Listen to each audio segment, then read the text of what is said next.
So what does the defendant get in that case? Check. They get everything the state has in that case. Can you nod if And you that's hear what me we okay? call discovery in a criminal case.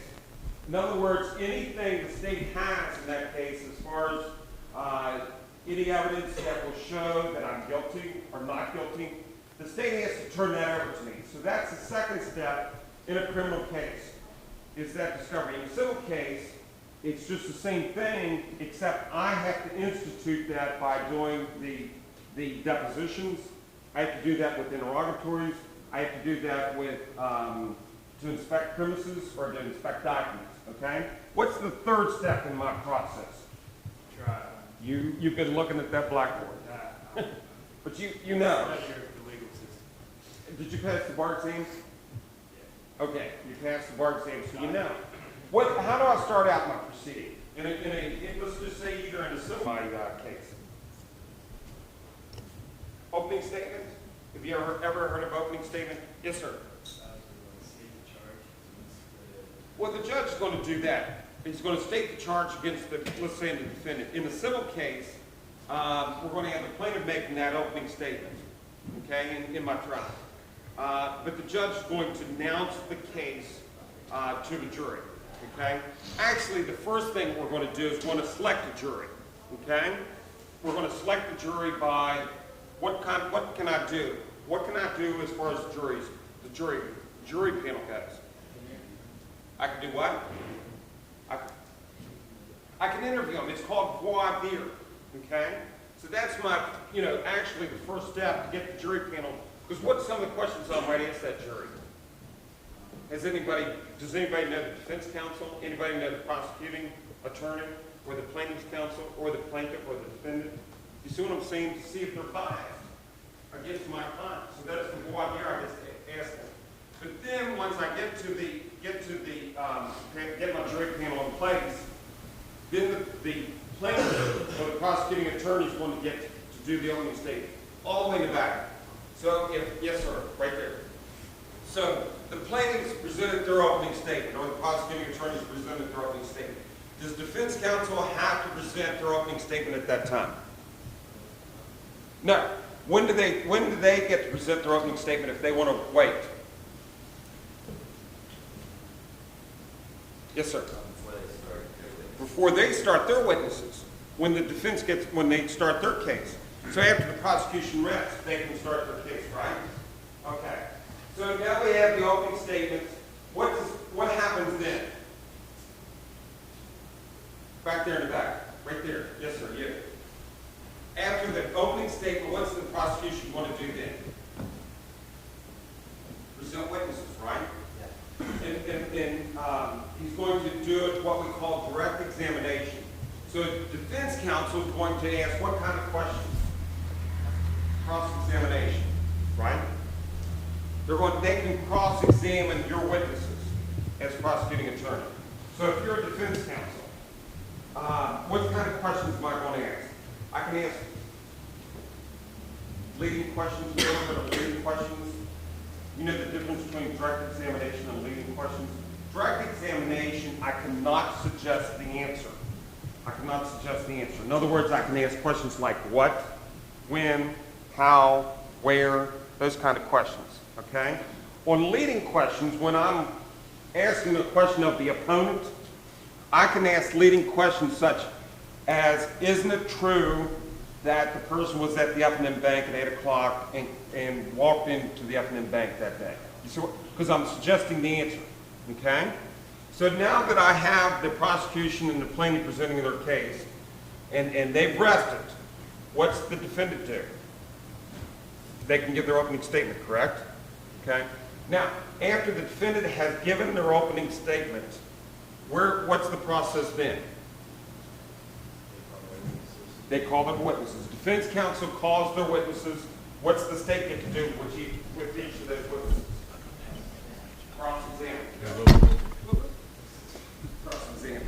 All right. So they get to ask the cross-examination questions. And when the state asks a cross-examination question, what type of question can they ask? Is it direct examination, or is it a leading question? I can answer the leading question with cross-examination. Okay? Okay? So then after we presented all the evidence, what happens then? Yes, sir. Closing statements. And then the judge is going to instruct the jury, and the jury is going to retire to deliberate. Okay? Now, who wants to be my judge? Anybody want to be a judge? You want to be my judge? You're seated right here. Okay, who's going to be the prosecution witness? You want to be a prosecution witness? You're seated over here. Who wants to be the defense witness? Come on up. Let me tell you about this case. Anybody in here from Greenbrier County? Nobody from Greenbrier County? Has anybody heard of the case of State versus Mary Beth Davis? Let me tell you about Mary Beth Davis. What happened was Mary Beth Davis was a nurse. She lived in Greenbrier County. She had a son, and she gave her son. Well, let me.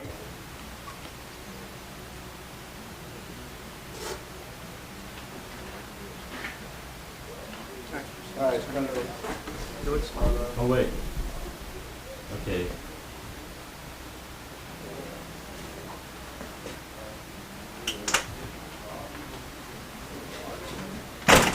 What's inside?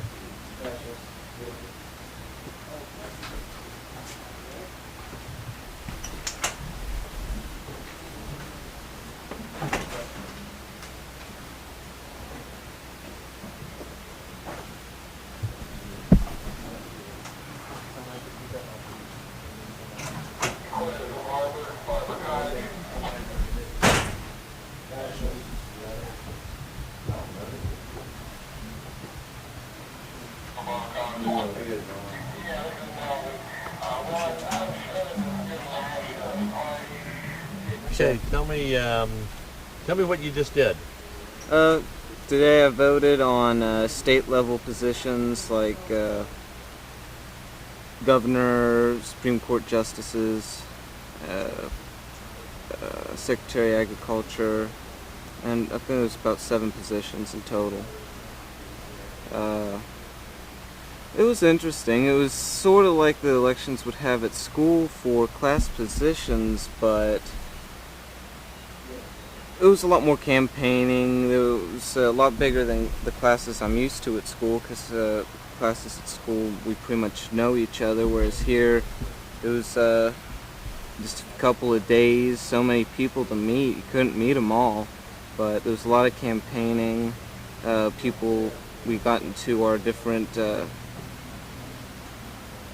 classes, Federalists and Nationalists, and we got to speak, tell everyone why we think we should be part of that position. We got to ask them questions.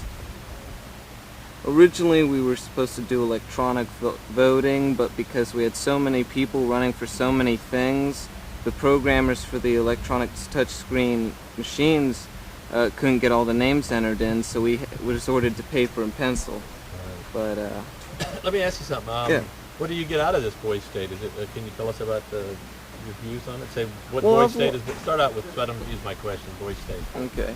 Boys State have gotten a better understanding how the government works, what elections are like, all the work that goes into it, the different committees that are behind it. I'm part of the Platform Rules Committee for the Federalist Party, and it was interesting setting up. An example would be setting up the amount of time each speaker had to describe what they felt and why they should have the position that they were running for. Have you learned a lot? Can you tell us what you've learned? Start out with saying at boys' state I've learned. At Boys State, I've learned the importance of participating in American government, that voting is a very important part of it. It's a key role. Without that, I mean, the government has little power. People themselves have little power to influence the government. And tell me about, you're a Federalist. What's the Federalist difference between a Federalist and who's the other group? Nationalists. Tell me about the two different parties. They don't really have Wait a different... minute, get a stake. At Boys State we get two different parties. Right? At Boys State we have 2 different parties, the Federalist Party and the Nationalist Party. Like, you have Republicans and Democrats. They don't really have any difference beliefs like Federalists and Democrats do. They just split them up so you can see what it's like being in a two-party system and experience what that's like. So, what did you base your decisions voting on? Did you look at what they stand for? And Yeah, that's what I looked for. Some people, their strategy to getting elected was just getting attention, trying to be funny, and that might have worked for some, but for me, I looked for the people that were serious. They seemed to know what they were talking about. They had done some research, and I think would be able to get something done. all right, what's your name? Kyle Bug. And spell it for us. It's KYLEBUGG. And you're from? I'm from Hinton, West Virginia. All right, thanks, Kyle. Back, because sometimes they get out of control. I mean, like, way back. On back. Move the herd on back. Can you tell us a little bit about what they're going to be doing? Okay, let me get these passed around. Go ahead and pass these around. Y'all can take a look through them. Tell what what I was telling you about there earlier with the lines being bent. What they're doing here today is they're taking a look through goggles. They have to drive a cart with goggles on. Let me start over again. Okay. What they're doing today. What they're doing here today is we're putting goggles on them that simulate the vision of a drunk driver. And when they're driving through these cones, we let them know that each of these cones represents a person. When they hit the cones, they've hit a person. And they have a lot of fun, but they also learn that the impairment, you just can't deal with the impairment. So they get a chance to have some fun with it, but learn a lesson out of it. And it simulates drunk driving. It simulates the vision. With those goggles on, they have the vision of somebody who's over a .10. Now, they don't have the thing that I always tell them to remember is, it doesn't affect their judgment like a drunk driver. A drunk driver has problem with judgment. And the goggles only affect their vision, so they get a chance to see what it's like just having the vision of a drunk driver. All right.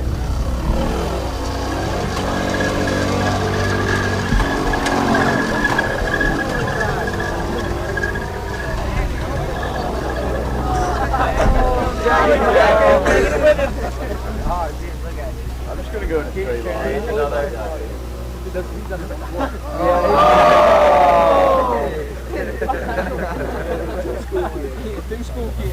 Set it back up there.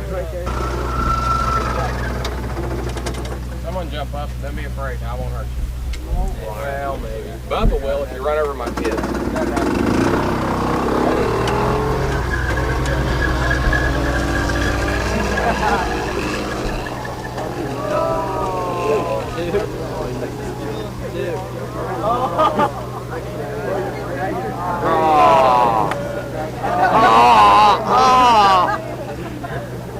We'll go back up.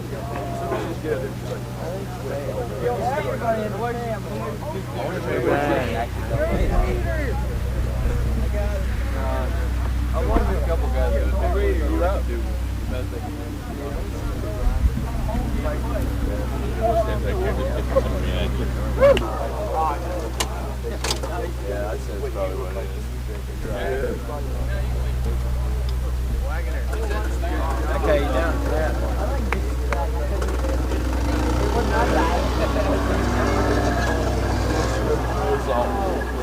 He missed the second one. Oh, wow, that's first. You did this I got that one. Oh, you got that one. Check that one out. Oh, there's that one.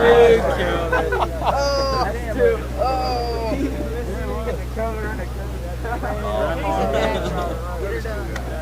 Yes, small, too.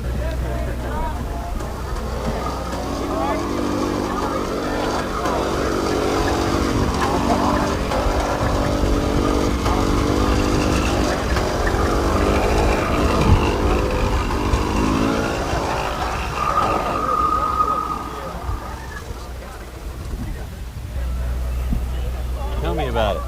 Well, I've been here 35 years. When I first come down here and everything, I didn't know what I was doing. And every year, I've been back. When I come back and everything, like I started a fire school down here for firefighters, things like that. 2 or 3 years ago, when a good friend of mine died, there was a fire instructor out in Colorado, Air Force Academy. he died. He was down here 8 years with me. Whenever he died, why, we started fire school. What do these kids get out of Boys State? Can you tell us it?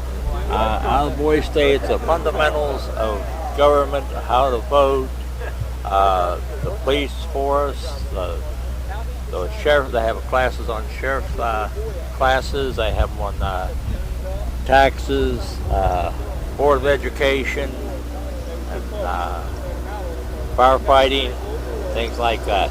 We go over here to the fire department, Jenny Lou, on Thursday night, and they show us all their equipment, the jaws of life. They even show you, I don't know whether they ever seen anybody pick up a raw egg with the jaws of life and not break it. It's really something to watch. What do these kids get out of this? These Tell are us the, these kids at Boys State. these are the top students in the state of West Virginia, is what they are. They're the men of tomorrow is what we call them. They're really a good bunch of boys, and over the years, quite a few of them become attorneys. We have one fellow here, he's an FBI agent now. He come here 22 years ago, went back, went to college, become an attorney. Now he's an FBI agent. And we have another young fellow that he was in college, become an aeronautical engineer. And then Hold on a second. Can you tell me what is the average, like if you were in high school, what do you think a high school kid would get out of this? High school kid gets a lot out of this and everything, because when they go into life, they don't know for sure what they're going to do yet. And down here, they can figure out whether they want to become an attorney or go into law, or whether they want to go into police force or academy, or whatever they decide to do. It really helps them. And when it comes election time, it's the person will say, well, I'm not going to vote. Well, that man there is really losing. He can't complain or anything like that. If they don't like the way the government's run, it's his own fault, because they're the ones that didn't vote, and that's the reason the fellow's in there. They can't yell about somebody that votes. Say, well, so-and-so, I don't like him, a politician he is, because he didn't vote. So if he votes, he can, it's his voice that brings it in the future. All righty. Let me get you. See, you're John Grimes. All right. Thank you. You just drive a little. Oh, well, I can put them on. No, that's all right. Drive so you just simulate it. Yeah, we just kind of start here, and then they drive. The first one they usually hit is like this, and then some of them drive way out here. Sometimes they miss it altogether.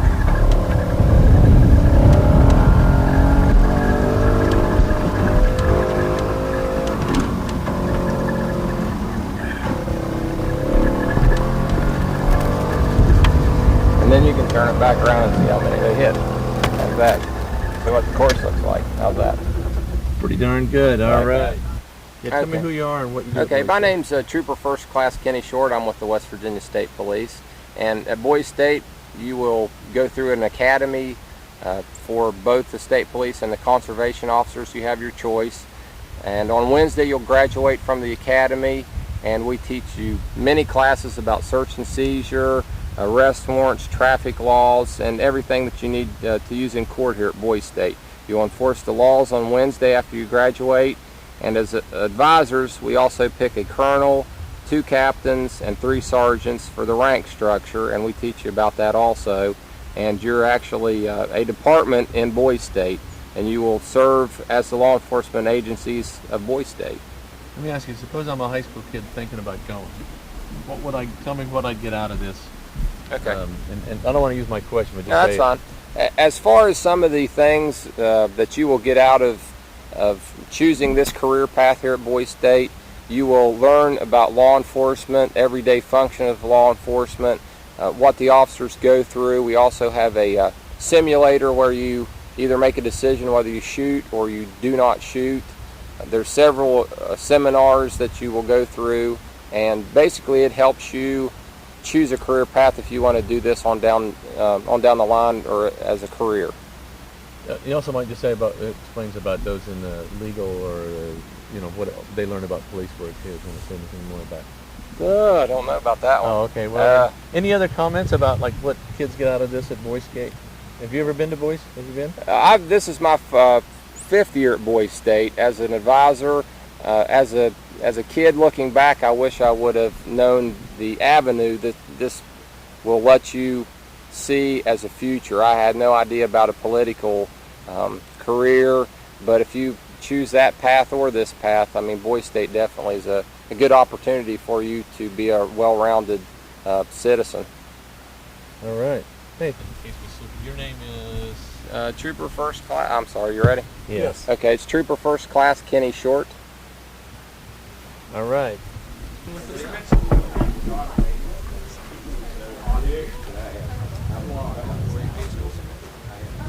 just finished my first year at the college and started family. Okay. Fairmont people. In the house? All right. I'm thinking about the band. Big band. Band? Got some band guys. All right. Let me hear a little bit of your talk. I've already finished it. No, I'm just taking up a little bit of time because this is the Mary Conrad cabin. It was originally in Roanoke, West Virginia, which is about 20 miles south of here. They were going to flood out the plains where the little town was, but the Conrad family didn't want the cabin to be totally destroyed by the water, so they lifted it up out of the floodplains, donated it to the state. They couldn't really decide what to do with it, but they ended up using it as a roadside rest.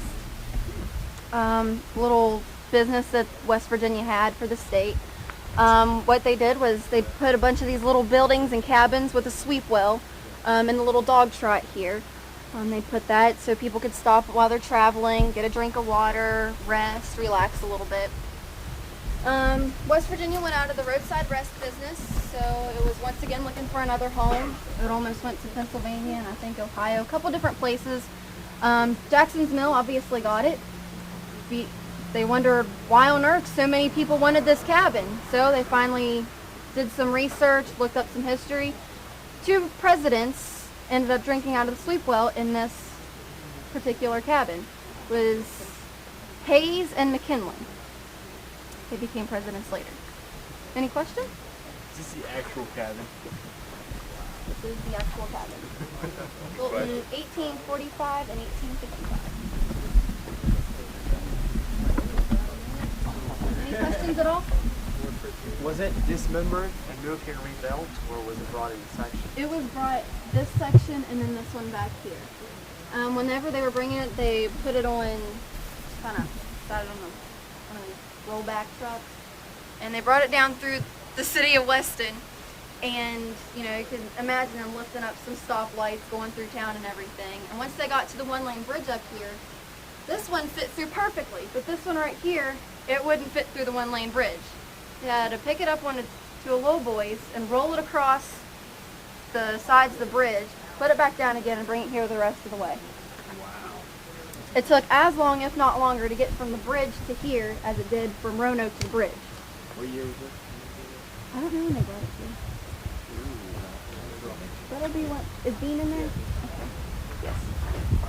What did Jackson's Mill, the hometown of Stonewall Jackson, the home area, Stonewall Jackson, the Confederate general, what did they want with the cabin of where 2 Union presidents sat? I mean, what's the attraction for them? What did the 2 have in common that needed this? It's just of the time period, and we didn't exactly have one. Because the Cummins-Jackson's house had burned down, and the McWhorter cabin, which I'll be telling you about here in a little bit, sits where Colonel Edward Jackson's cabin was. And we don't have too many of the time period, especially authentic buildings that were originally here. So we were trying to get some older buildings of the time set so we could have some things here. And of course we use it as a general store, as an entrance to the historic area. Any other questions? 1994. Any other questions? Are you allowed to fish in the pond?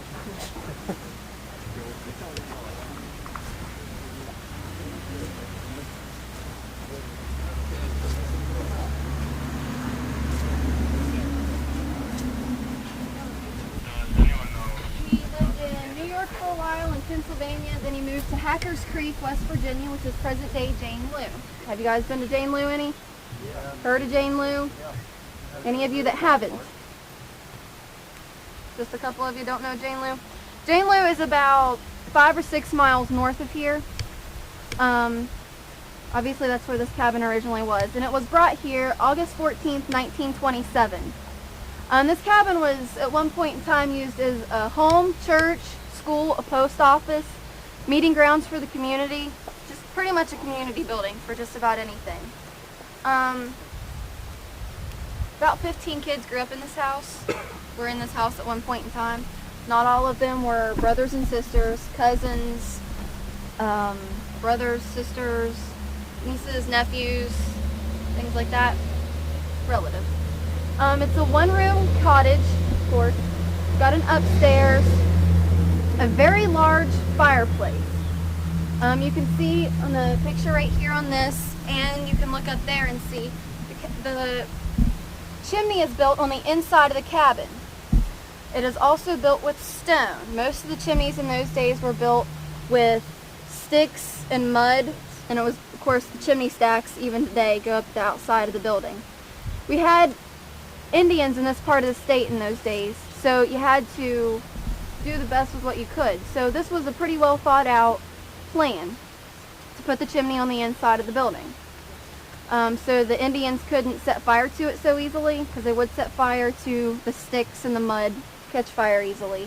They could lasso a rope around the top of it, pull it down with horsepower, climb up it, smoke the family out of the house, or they could just jump down in there, and it's hard to tell what they'd do once they got inside. So it served many purposes. Also, there was, like I said, the large fireplace. They would use a log about this big around.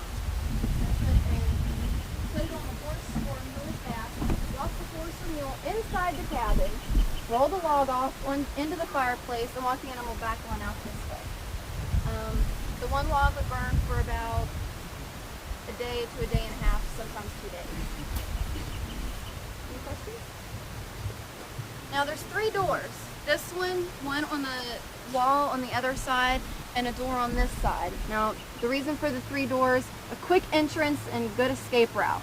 For the Indians attack, they could hurry up, kids were playing out here, just run straight on in. There's also portholes on either side of the chimney up here. Little windows. You could lift up, stick your gun out, start shooting at Indians. Questions? Okay.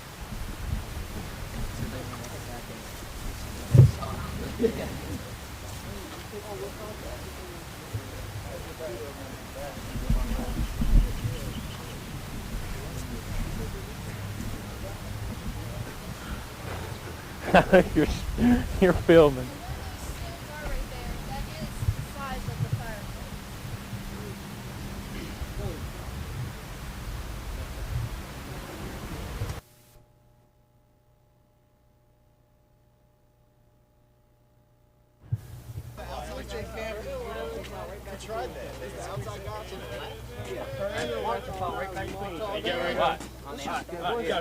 Ready? Yeah.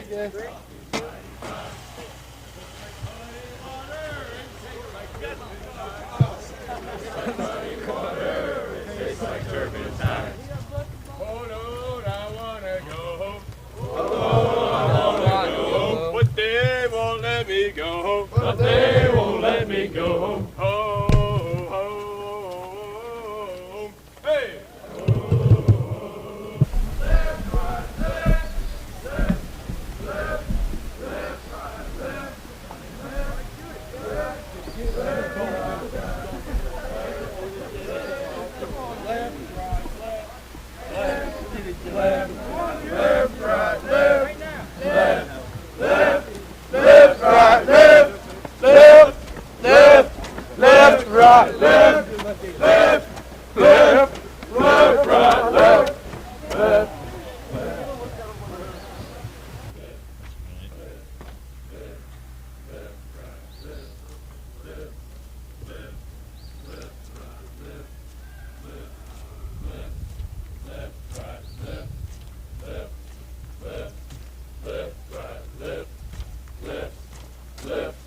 Left, right, left, left, left, left, right, left, left, left, left, right, left, left, left, left, right, left, left, left, left, right, left, left, left, left, right, left, left,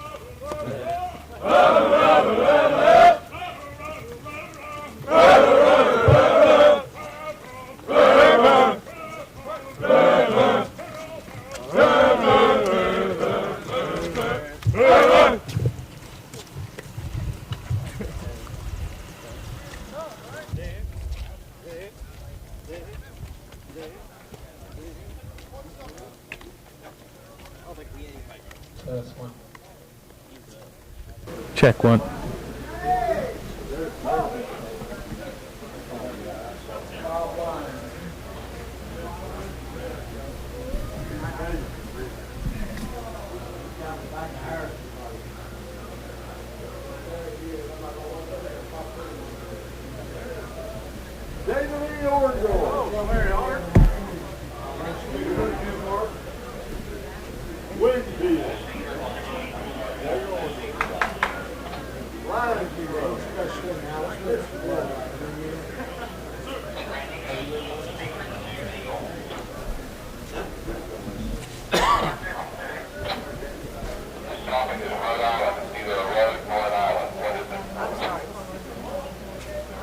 And I understand that it's just a sign and the betterment of Boise State here, the current union.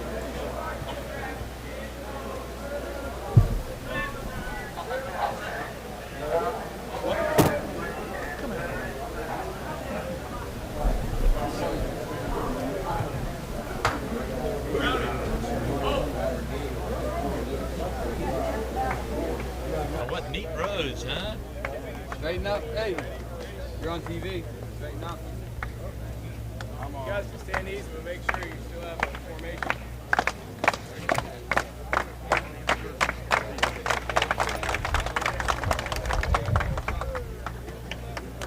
Yeah. I'm afraid of the camera. Make love to the camera. I have to make love to the camera. You guys enjoying this?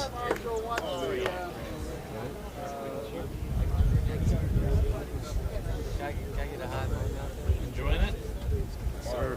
No comment here.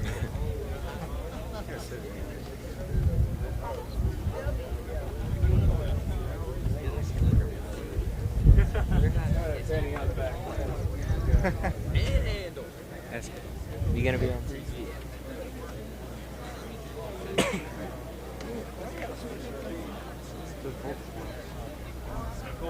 You guys can stand up front.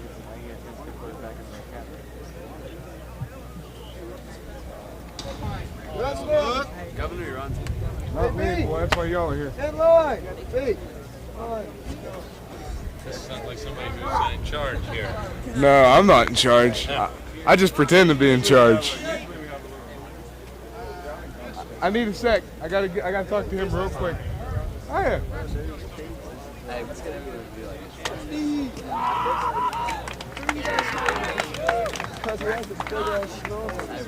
Cox! Oh. Alex! Yeah. Alex. Ready?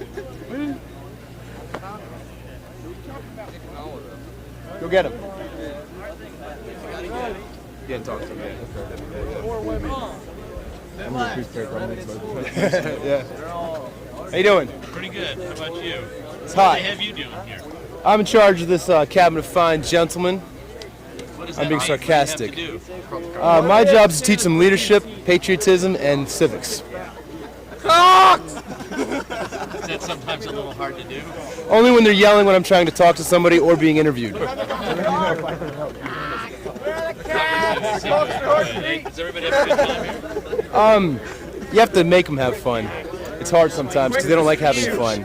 They like what they do. They like getting up early, so I have to make them have fun sometimes. We got a conference. Council's report.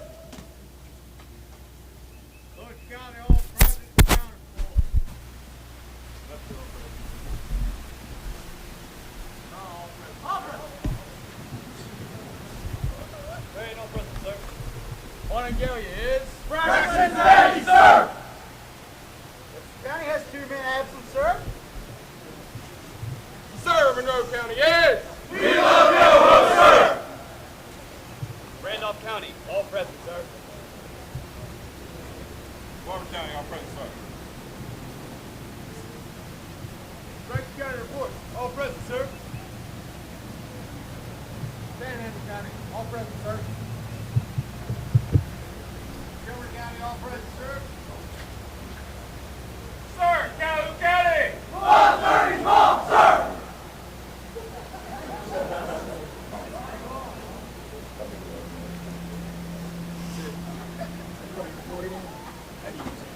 Boys State, at ease.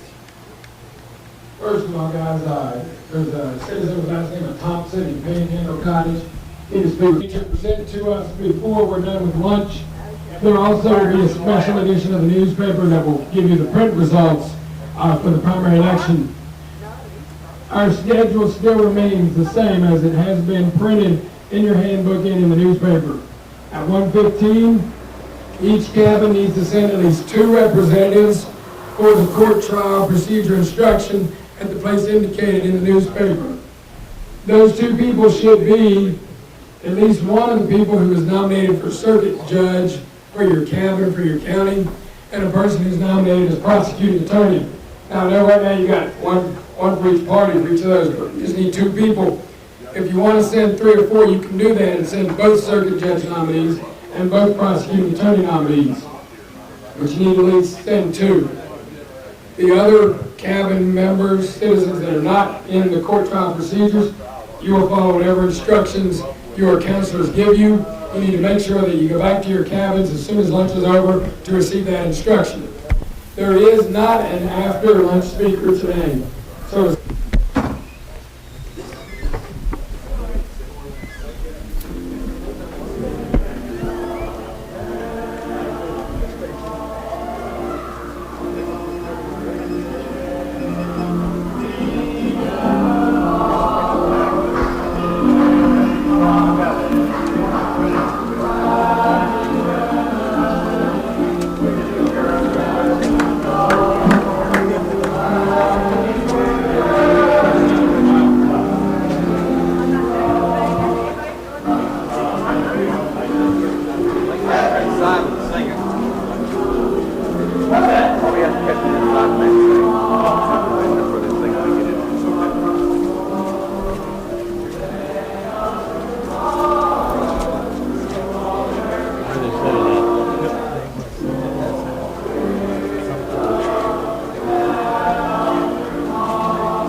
Okay. Let me get you to state your name and spell it, so if we have to super, it would be. Okay. Go ahead. My name is Steve Sluss. That's S-L-U-S-S. Those are all S's like Sam. Okay. And you can probably just look towards me. Okay. And what's your title here at the? I'm the administrator for the American Legion Mountaineer Boys State. That's just a full-time job, or is this just for the? Just for the Boys State program, and yeah. what do you do when, let's say? I'm an attorney for the Kanawha County Tax Assessor's Office. You're attorney for? The Kanawha County Tax Assessor's Office. Oh, okay. And you don't mind if that's used as an ID? No, not at all. Okay. But your title here is your? Administrator. Administrator. Uh-huh. Okay. I'm ready. Okay. Tell us, just Betty Ann, we need to. Yeah. Okay. For somebody who's never been here before, and if there were, let's say, like you had mentioned, kids in high school, Mm-hmm. what? Tell us what Boys State is all about, and also. I can give you a little bit of the history, and I do this for orientations. Okay.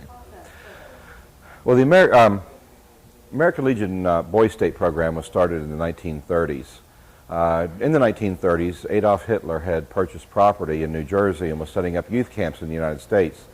The American Legion, recognizing what a menace that could potentially be, decided to create a program for high school students, young men in, between their junior and senior year of high school, to teach them about democracy, about our government, and teach them how to be better citizens. The first Boys State program was started in 1935 in the state of Illinois, and West Virginia sent several of their Legionnaires to observe that program and liked it so well that they started the Mountaineer Boys State in 1936. We have the second charter issued by the American Legion for the Boys State program. Well, tell us, bring us up just what takes place at Boys State, and tell us also, say, what's the primary goal or purpose? The primary purpose of the American Legion Mountaineer Boys State is to teach young men about West Virginia government, and not just to teach them, but to allow them to participate. To become a citizen at Mountaineer Boys State, you have to be in the top third of your class. You need to have a 3.0 grade point average or higher. Oh, hold on a second. Okay. Hey, can you guys be sort of quiet as we come in and out with the doors and stuff? Okay, go ahead and pick up with how you qualify. Okay, to be selected to be a citizen of Mountaineer Boys State, you need to be have a 3.0. Yeah. Okay. Start again. Okay, to qualify to be a citizen of Mountaineer Boys State, you have to be recommended by your school principal. You have to have a 3.0 grade point average or higher. And you need to be in the top of your class as far as academics, leadership, activities, and so forth. We literally get the best of West Virginia high schools here at Mountaineer Boys State. We have right around 400 young men every year who comes to the program, and we teach them the basics of West Virginia government, how to run for office, how to file for office, how to run. We have a banking system. We have young men who are interested in that. We have a newspaper that the young men run. We have a State Police Academy and a Natural Resources Conservation Officer Academy for young men who are interested in that. Once all these people are selected, the boys run for office, and once they get elected to the office, then they actually start learning by doing. Our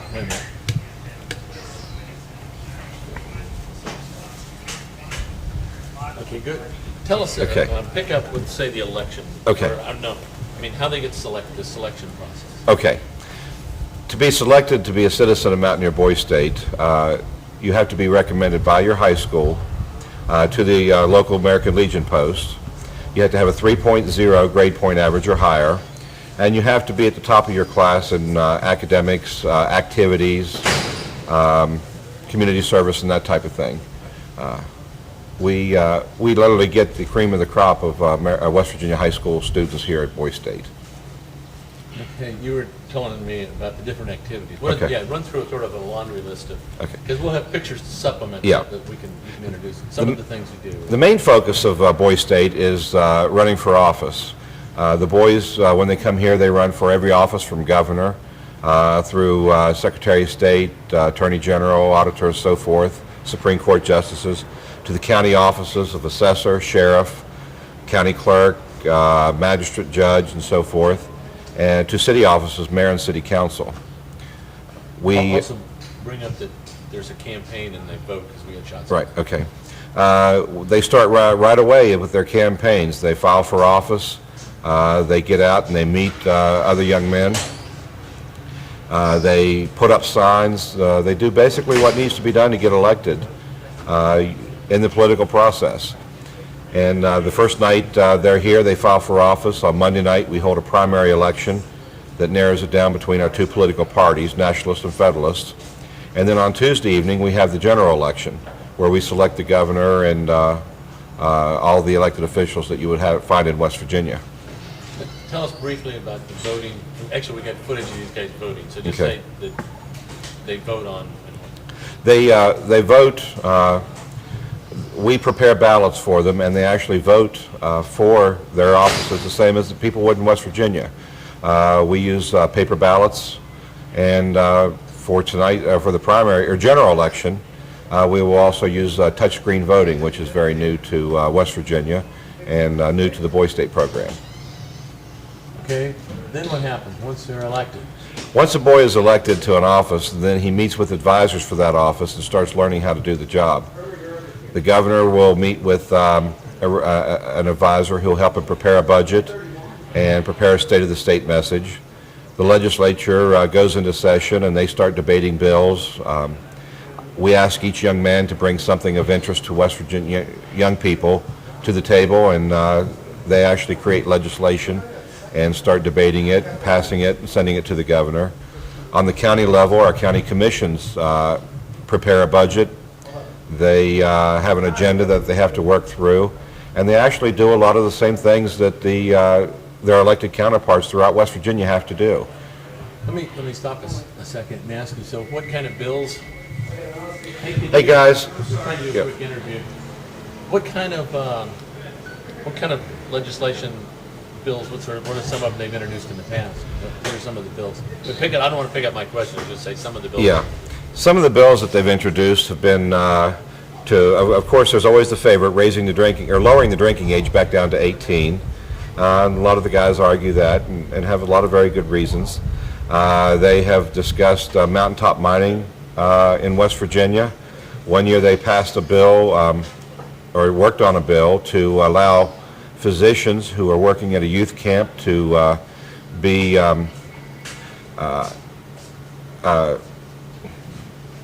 free from personal liability except in gross negligence, the same as a physician working with a sports group would.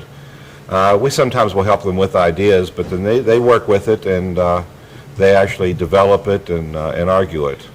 So take us through, someone comes up with a bill and then is it sent to committee? And Yeah. Can you walk through this? It works a lot like the West Virginia legislature. A young man has an idea for a bill, and if he gets elected to the legislature, he can introduce it himself, and if he doesn't, then he can have a friend of his who was elected to the legislature introduce it. The Speaker of the House or the President of the Senate refers it to a committee. The committee discusses the bill. They may make amendments to it. They may decide it's something that they don't like and kill it. Or they may pass it and send it to the floor of the House or the Senate, in which the entire body would debate it then. If they pass it, then they'll pass it on to the other house of the legislature, where we'll go through the same process. We have advisors from the West Virginia legislature that helps us with this, and once the bill passes both houses, then they send it to the Boy State governor, who can either pass it or veto it. So in the past, can you tell us what some of the bills were that went all the way through the process? But I don't want to use my sentence to say. Yeah, I'm trying to. I honestly can't remember. Oh, that's all right. Yeah. I guess a person might ask, I mean, that's the way the legislature works in theory, but I just got through reading an article about the New York legislature, and they say that basically in New York, upstate in Albany, there's basically two people who decide everything. How much of the real politics and the backroom politics and do they get into, or They don't get into. They get into the way it should be in theory more so. And some of the boys, if they have had some exposure to it, then they will quickly learn, how to get their bills passed, how to, use legislation as leverage to get something that they want done. And these boys are pretty sharp, and it doesn't take much for them to realize that what they need to do to get their information or get their legislation passed. Let me, we talked about legislature. Tell me about the other, like the court, and then Okay. you had this, county commission and, Okay. and budgets, and talk a little bit about some of that. Well, of course, while the legislature is meeting and the governor and the Board of Public Works are preparing their work, on the county level, we do some activities as well. We prepare a mock trial. It's not a script, it's just a fact scenario that we give to the prosecuting attorney and to the circuit judge that are elected in each cottage. And they work with young men in their cottage to develop the trial.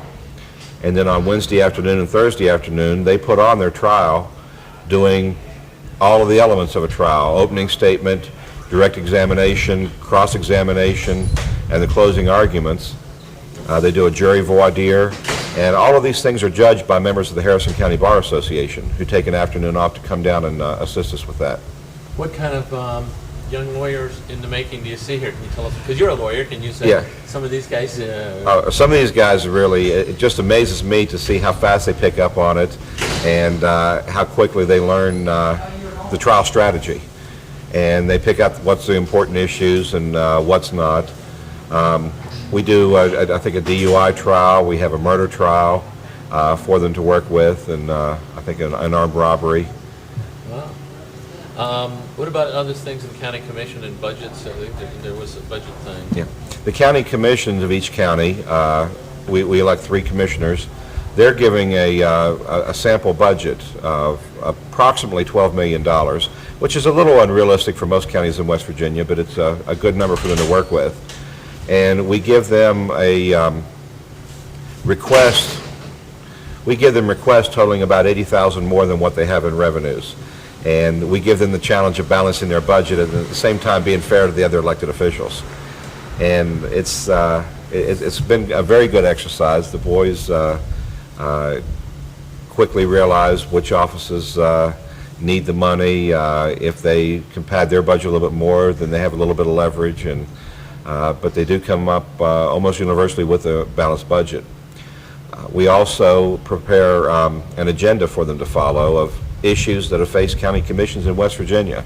Some of them, such as economic development, others just a fun topic like what to do with the excess pigeons that are accumulating in the courthouse attic, which was an issue that the Kanawha County Commission dealt with a few years ago.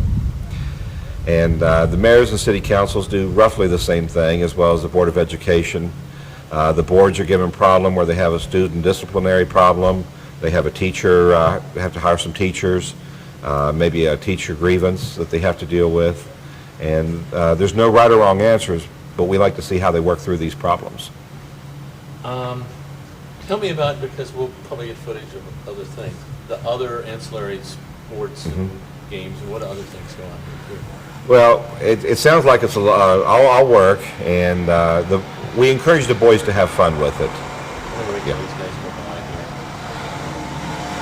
Okay. Yeah, go ahead with the activities. We encourage the boys to have fun with the political process. We encourage to have fun in their debating and in dealing with their issues. But we also provide free time for them as well. We have an athletic program where we have softball, extreme frisbee, volleyball, and basketball that are organized. And then, of course, there's other things around the mill that the guys can do. They can play tennis, hang out with their friends. Not uncommon to see guys out tossing a football or whatever. Now, I know they don't have the pool open, but in years past, you can say something, because we have some footage in the pool. Yeah. In years, this year, Jackson's Mill are having problems with the pool, but when it's open, then that's also available for the boys. And we've had contests for them at the pool, maybe the largest splash contest or something like that. We also guest speakers. Oh, okay. Tell us just in the, let's see, let's see, yeah, historically. Okay. At the beginning of the week, we do have some classroom type experience for them. We have an attorney that comes in and talks about trial procedures. We have state police come in and talk about driver safety and firearm safety. We've also provide a historical tour through Jackson's Mill for their historical area. And in the dining room when they line up? Oh, okay. Yeah. Hey, you're catching on quick. Catching on camera before. We're gonna learn. Oh, do we? Hold on, we gotta change that. And also we.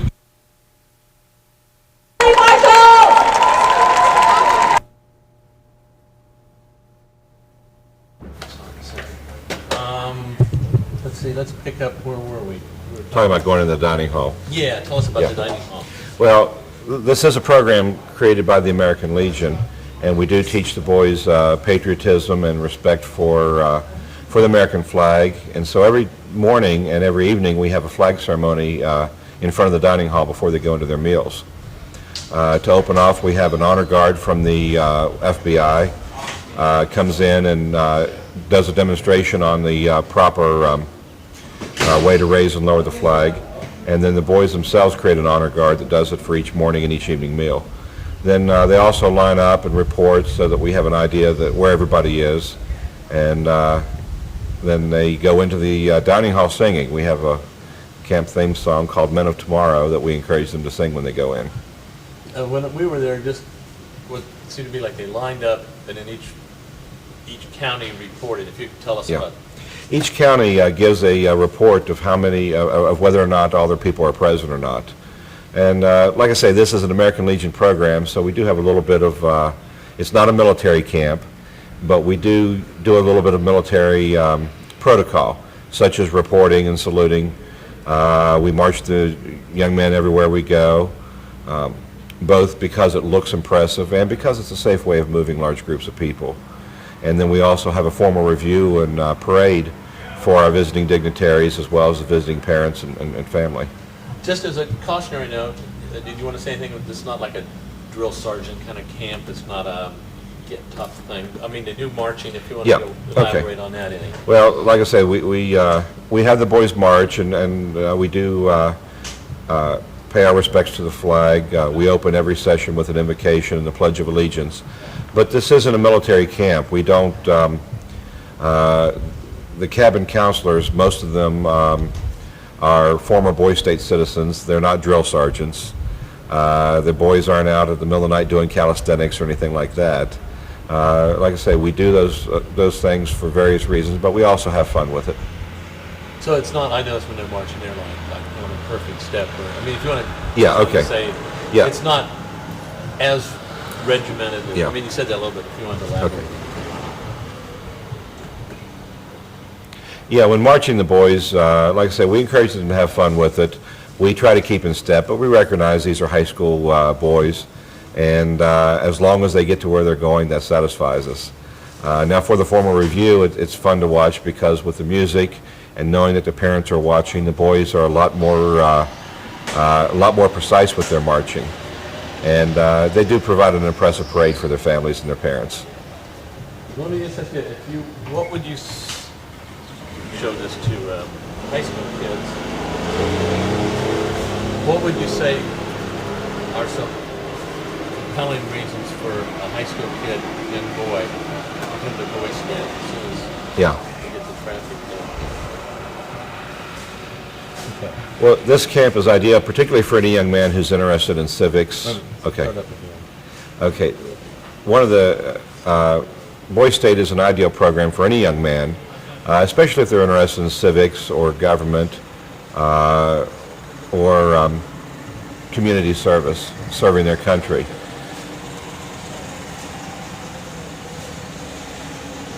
Yeah. You know, if you can start thinking, if I were in high school, this would be. We got somebody else ready in a minute? You're waiting? No, I'm just waiting. Okay, last one then. We've got to go to town. Okay. A lot of young men say, you know, well, I don't want to go into government, I don't want to go into politics. But then by the end of the week, they have a better appreciation for the way our government operates. And we try to instill in them that no matter what profession they want to go into, that they are important enough to make a difference. And we try to give them the tools that they can make a difference. A lot of colleges are impressed with Boys State. Any young man interested in going in one of the military academies has a better chance if he's been to the Boys State program. A lot of prominent people in all walks of life have been to Boys State, from President Clinton, Vice President Dick Cheney, West Virginia Governor Bob Wise, other various sports figures and prominent national entertainers have been Boys Staters. Anything else you want to add before these guys whisk you off? You guys think of anything? Yeah. We'll cover everything else. Okay. All righty. Let me get you first to tell us your name and your title here. Okay. Oops. Yeah, my name is Clarence Walton. I'm the director of Mountaineer Boys State. Yeah. Go ahead. You're Clarence Clarence Walton. Walton. Director of Mountaineer Boys State. And what do you do in, as I say, real life? I'm a school bus driver. Oh, is that right? Yes. Oh, wow. That's school bus in Marshall County.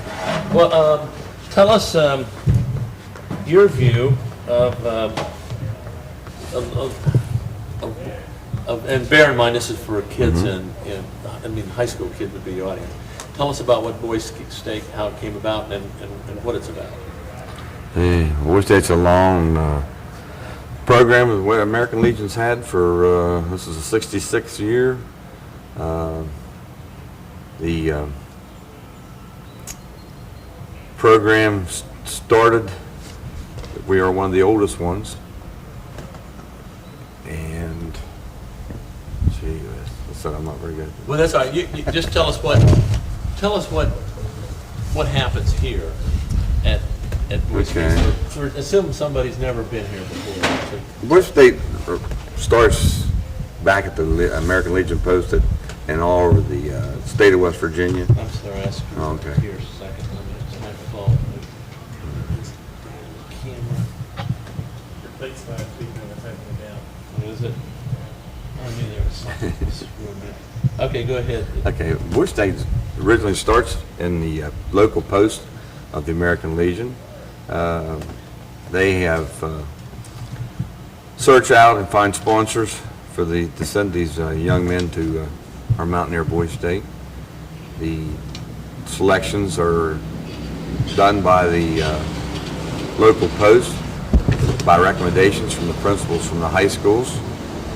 These boys have to have a 2.75 or better grade point average, which makes... Run that grade point average again? 2.75 grade point average or better, which makes us have some of the best young men in the state of West Virginia.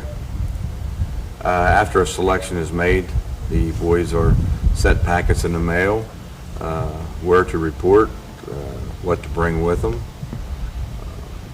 and then once they have an orientation that they're supposed to meet somewhere in their local area so that they are briefed on what is expected of them and what to expect when they do come, so that we can eliminate some of the no-shows that we do have in Boys State. Well, tell us when they come here, what do they do? You can sort of run through some of the activities. The first step when they come through to Boys State is the registration. We have them form lines alphabetically, and we try to get them through as quick as we can. And we give them their T-shirt and then sell them another one at $5 so that they can make it through the whole week. Then after they get registration, they go to the cottage that they have. They meet their counselors. The counselors advises them what they should do next to get ready for their bar exam. They have to pass a bar exam to run for state offices, Supreme Court Justice. And once they get the bar exam out of the way, then they start running their campaign. And they're campaigning for anything from sheriff to the governor. So when they have a primary election on the Monday night, and then on Tuesday night we have a general election, and we have two parties, a Nationalist Party and a Federalist Party. The boys make their own selections, and then once they make their selections of the young man that they want to lead them, they or start working out their jobs. Are we doing okay with audio? We're doing okay, although this thing. Also on Sunday. Hold on one second, sir. Sorry to, let me just move this out of the way a little bit.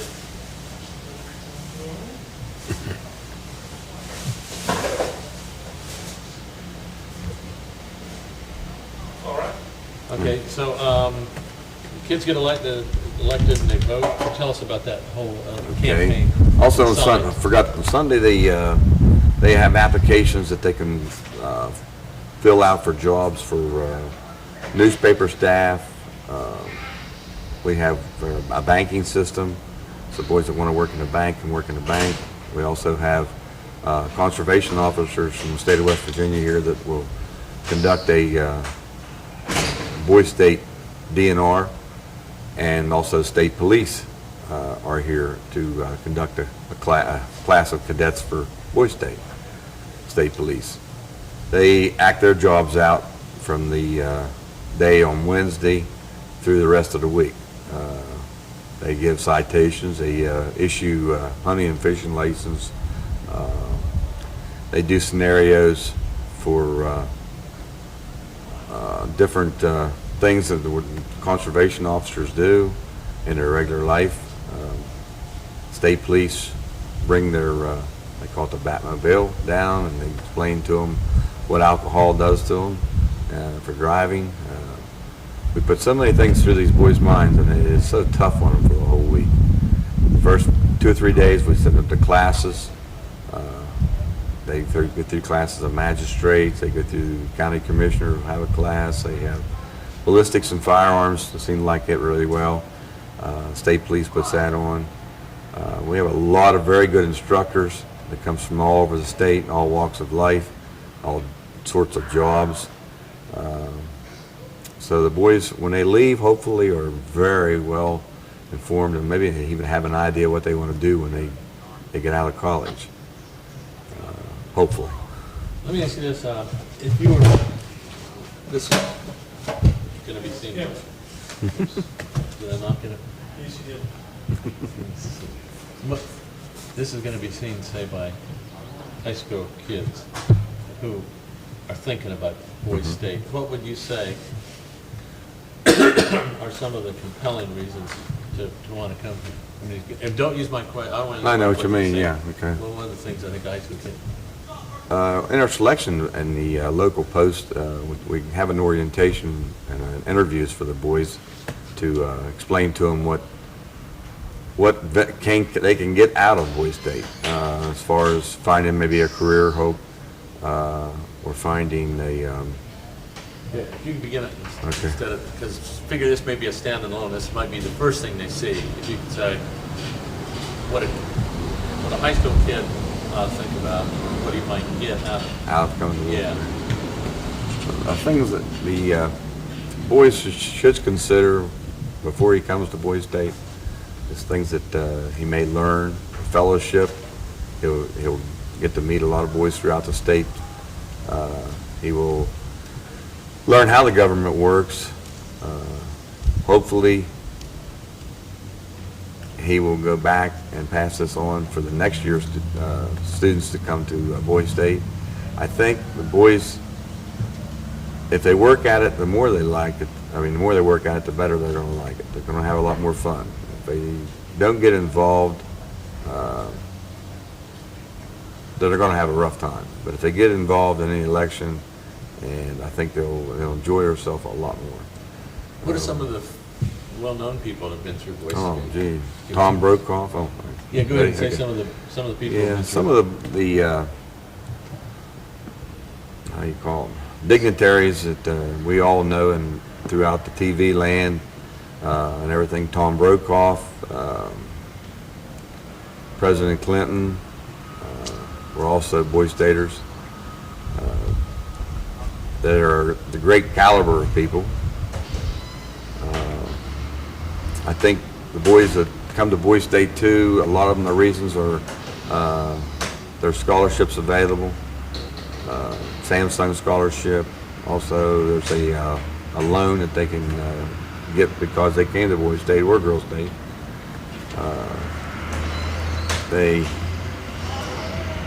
when they put job applications in for, Sorry to stop you. Okay. Cars. Oh, okay. Food truck didn't come back. What, Okay. so tell me again what, Oh, scholarship, it was on the scholarships. So did you want to go into the scholarships? No, we did that. It was something else I really thought was important. Oh, okay, job applications, yes. Okay. That's what it was. Some of these young men they'll find in searching for jobs throughout their life will come upon somebody else that they may be interviewed for a job that has also went to Boise State. It looks very good on a recommendation, very good on college transcript. So that's one of the prestiges that they will have for coming from Boise State. Is there anything else you want to add that I didn't? Just that I'm not very good at this. Oh, you're doing fine. Any other things kids get out of this? Any kind of growth, maturity, values, or? And I think their parents will be very pleased when they come home. They can make their bed. They do learn discipline. We do have the boys clean their cottages, so they do learn to make their bed, keep their bodies healthy, and learn to live with others in the same environment. That's probably about it. Did you attend Boise State? No, I never did. I've been a counselor for. Briefly, I know one of the things we're probably going to get. Tell me the activities, the volleyball, the softball, just other than the classes and the government. There's also Times when they can relax. They can wear their own T-shirts, their own hat, and enjoy themselves with the other young men who are here. They play sports. We have softball, volleyball, frisbee football. We also have sand volleyball court. We have. They can also get horseshoes out and play horseshoes. They have a heritage mill down here that they can go down and visit while they're at the mill. There's a lot of things for them to do, and a lot of things that they can enjoy on their easy free time that they do have. all right. Anything else? I can't think of anything else. All right. Yeah, I think we got it. We need to make some room on the floor so you can make big posters and stuff, okay? Who wants to do that? Raise your hand. No one wants to do that. You sure? Okay. Ron's the chairman for the science committee. So, Roy, I'm sorry. Roy, why don't you take those guys up there? You guys come right back here. Don't go anywhere else, okay? State committee guys, you need to be writing your speeches. State office holders, sit down for his own speeches. So you guys go over and help those guys out, okay? Accept their help, all right? 'Cause that's what the party's for. The party's here to help our candidates win, okay? All right. And hey, where's Kyle? Did he take off? Kyle, why don't you work on some of the party slogans and party cheers with these guys standing up and stuff, and yeah, right now. I think it'd be a good idea.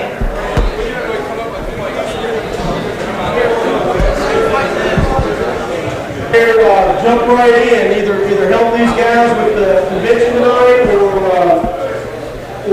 go get some campaign materials and start making campaign posters. As they used to sit there. All right. Hey, man, your convention chairman's going to work on some cheers with you guys. If there's anything you guys want to say particularly, like if you have any slogans or something you want to say, like for the national stuff, just go ahead and tell us so we can work on them. If y'all got any ideas? Anything at all? Any ideas of like cheers and chants and stuff we can do? Hey, you know what, Mancha? Hey, you're just mad because you lost. All right, smooth guys, thanks. Yo, Kyle. Kyle, get it right in the head, bros. You get that right in the head.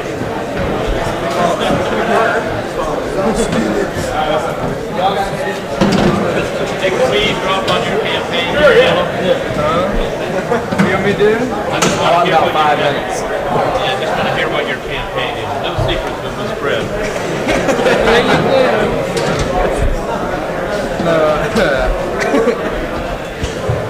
I really don't have that many slogans. Do you guys have any that y'all want to cheers or chants or something to do?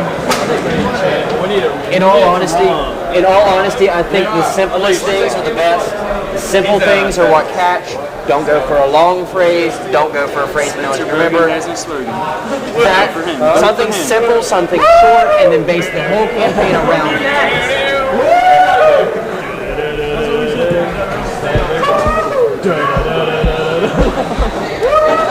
So you get like go nuts. They've used that in the past. You want to use that again? It sounds like go nads. So No one's going nowhere. Big nads. Go nads. I think we should get the parts.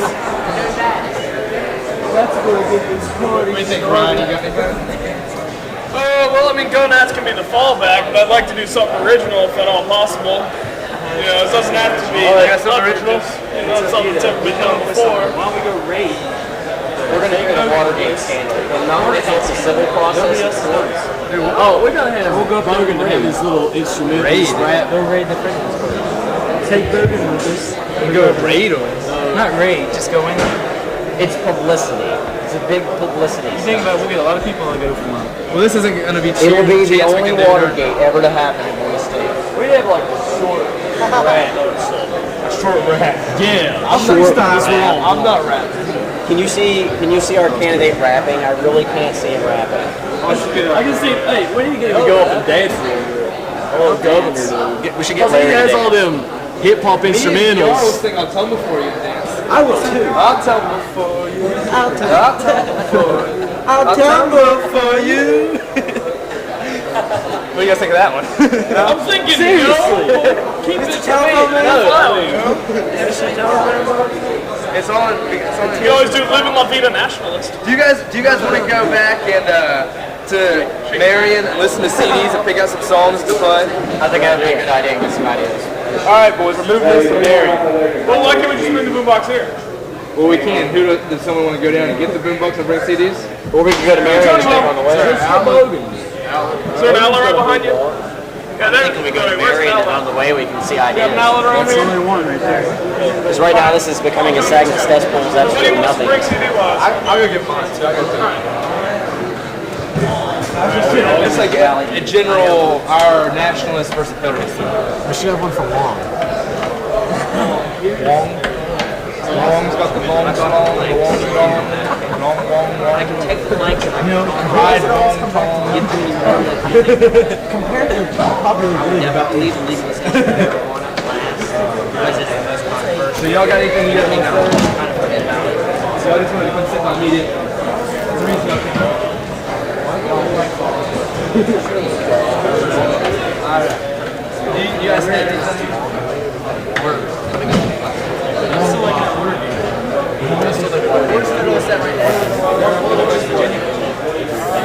Well, maybe not go in, but stay out.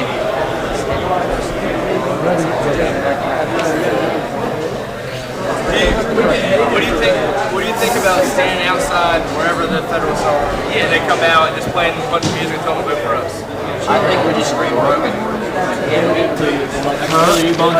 This other guy wrote it, and I had to write it on. I've had so many people share these that I don't even know what I have. And we do somersaults and go, and when each time we do a somersault, you guys Let's go, put these in chronological Yeah, that'd be hilarious. Most important. Nats. It's like jets, but nats. Yeah. I can't, there's no way to do it in with Anything that's a no, strike it as no on the platform. Dude, or we I think the most important thing is probably lowering taxes. I can focus on the business aspect of it because it's extremely important for state economy. Like Kentucky does cats, cheers, C-A-T-S, cats. The Jets do jets, J-E-T-S, jets. We'll do nats, N-A-T-S. Can we do that paint our chest and then put rule on the back? Yeah. Please? I really want to. Or at least get pieces of paper like that. I'd rather go ahead and paint our chest. Because all we have is crayons. So? We'll melt the gift shop has some kind of right on. We got to find something. I call that if we're doing I want to be the end. because I'm the whitest.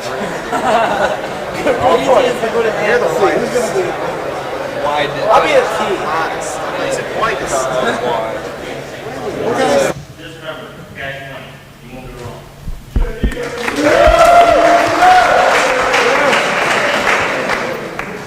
By the way, can you read that off the piece of paper? Now for the auditor, Justin Moore from Upshur. We're gonna go first.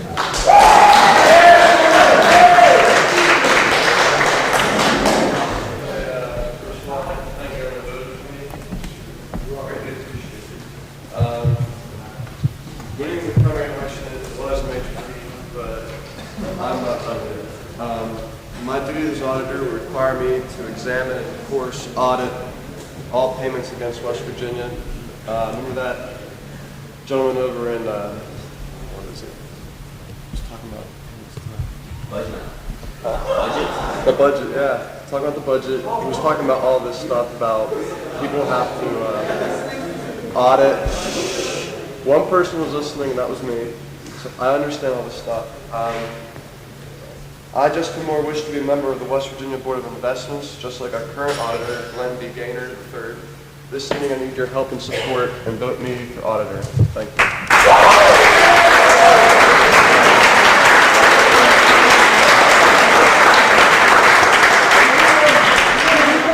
Okay. Now for the Secretary of State, the guy who beat me, Jason Felici from Meriden.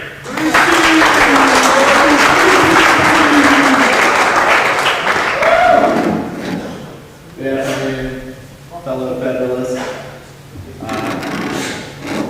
Can you all hear me?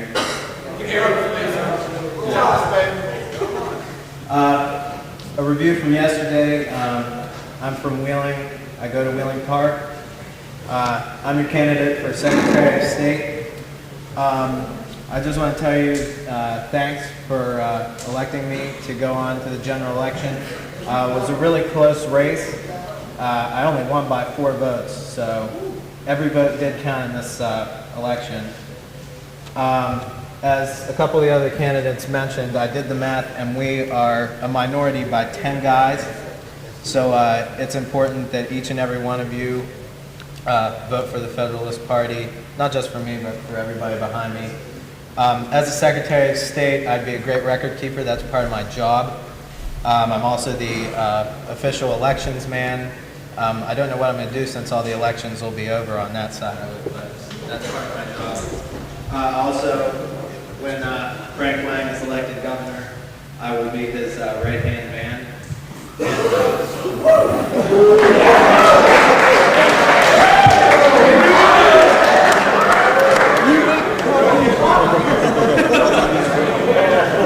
Not that way. I mean, I'll help him out.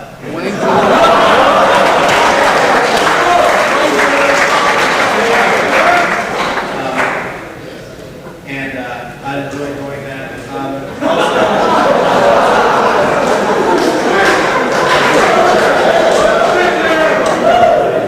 That must have come out wrong because I really didn't think I was going to be funny up here. But just a note about my opponent. Put yourself on you cold. Okay. I'd like to congratulate all the people who have just spoken, but now for the big guy. Our future person. The person with the right hand, Frank Lang.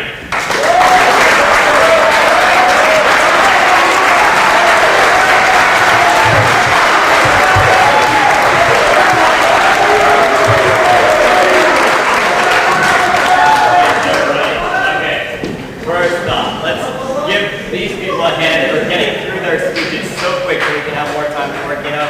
Give them a hand.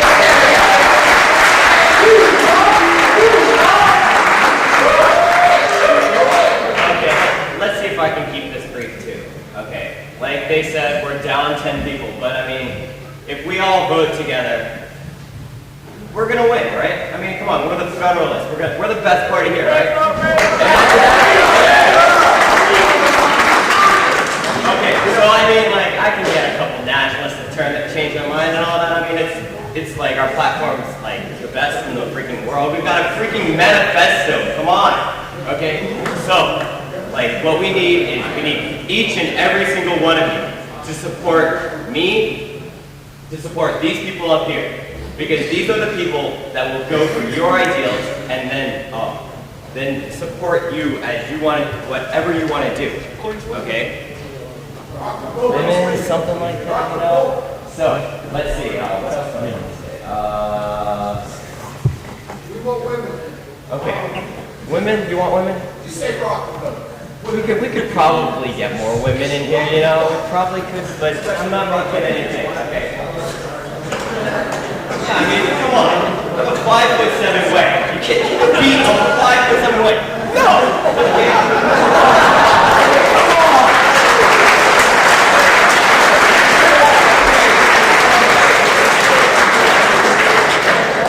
Now then, we need to work together to get our ideals through, okay? With your help and through your voting, it's possible for us to take over the executive branch. It's possible to take over the judicial branch. I mean, we've got our Supreme Court here. We've got our Secretary of State and our Treasurer and our Agriculture and our Governor here, okay?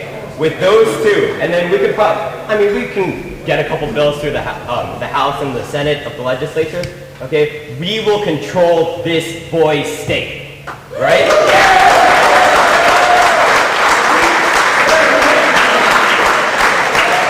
So, I mean, that's all I really gotta say.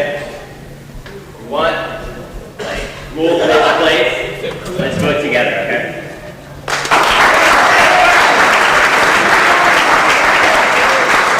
Right here. If you're voting for red, it's not going to be your red. If you're voting blue, if you're voting blue, you're voting.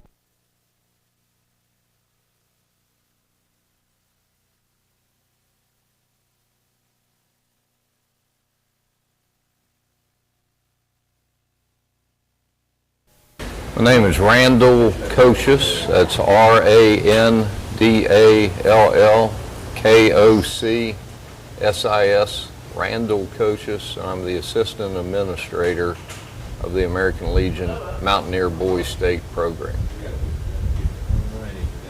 And what do you do in your real life? In my real life, I'm employed as a special agent with the Federal Bureau of Investigation. Oh, God, man. Well, tell us what it is. What are the sort of the goals and objectives, so to speak, of Boys State? Boys State program is designed to teach government through participation. Young men who are entering their senior year of high school are invited to attend and learn about state, local, and county government through a hands-on process. Hold on 1 second.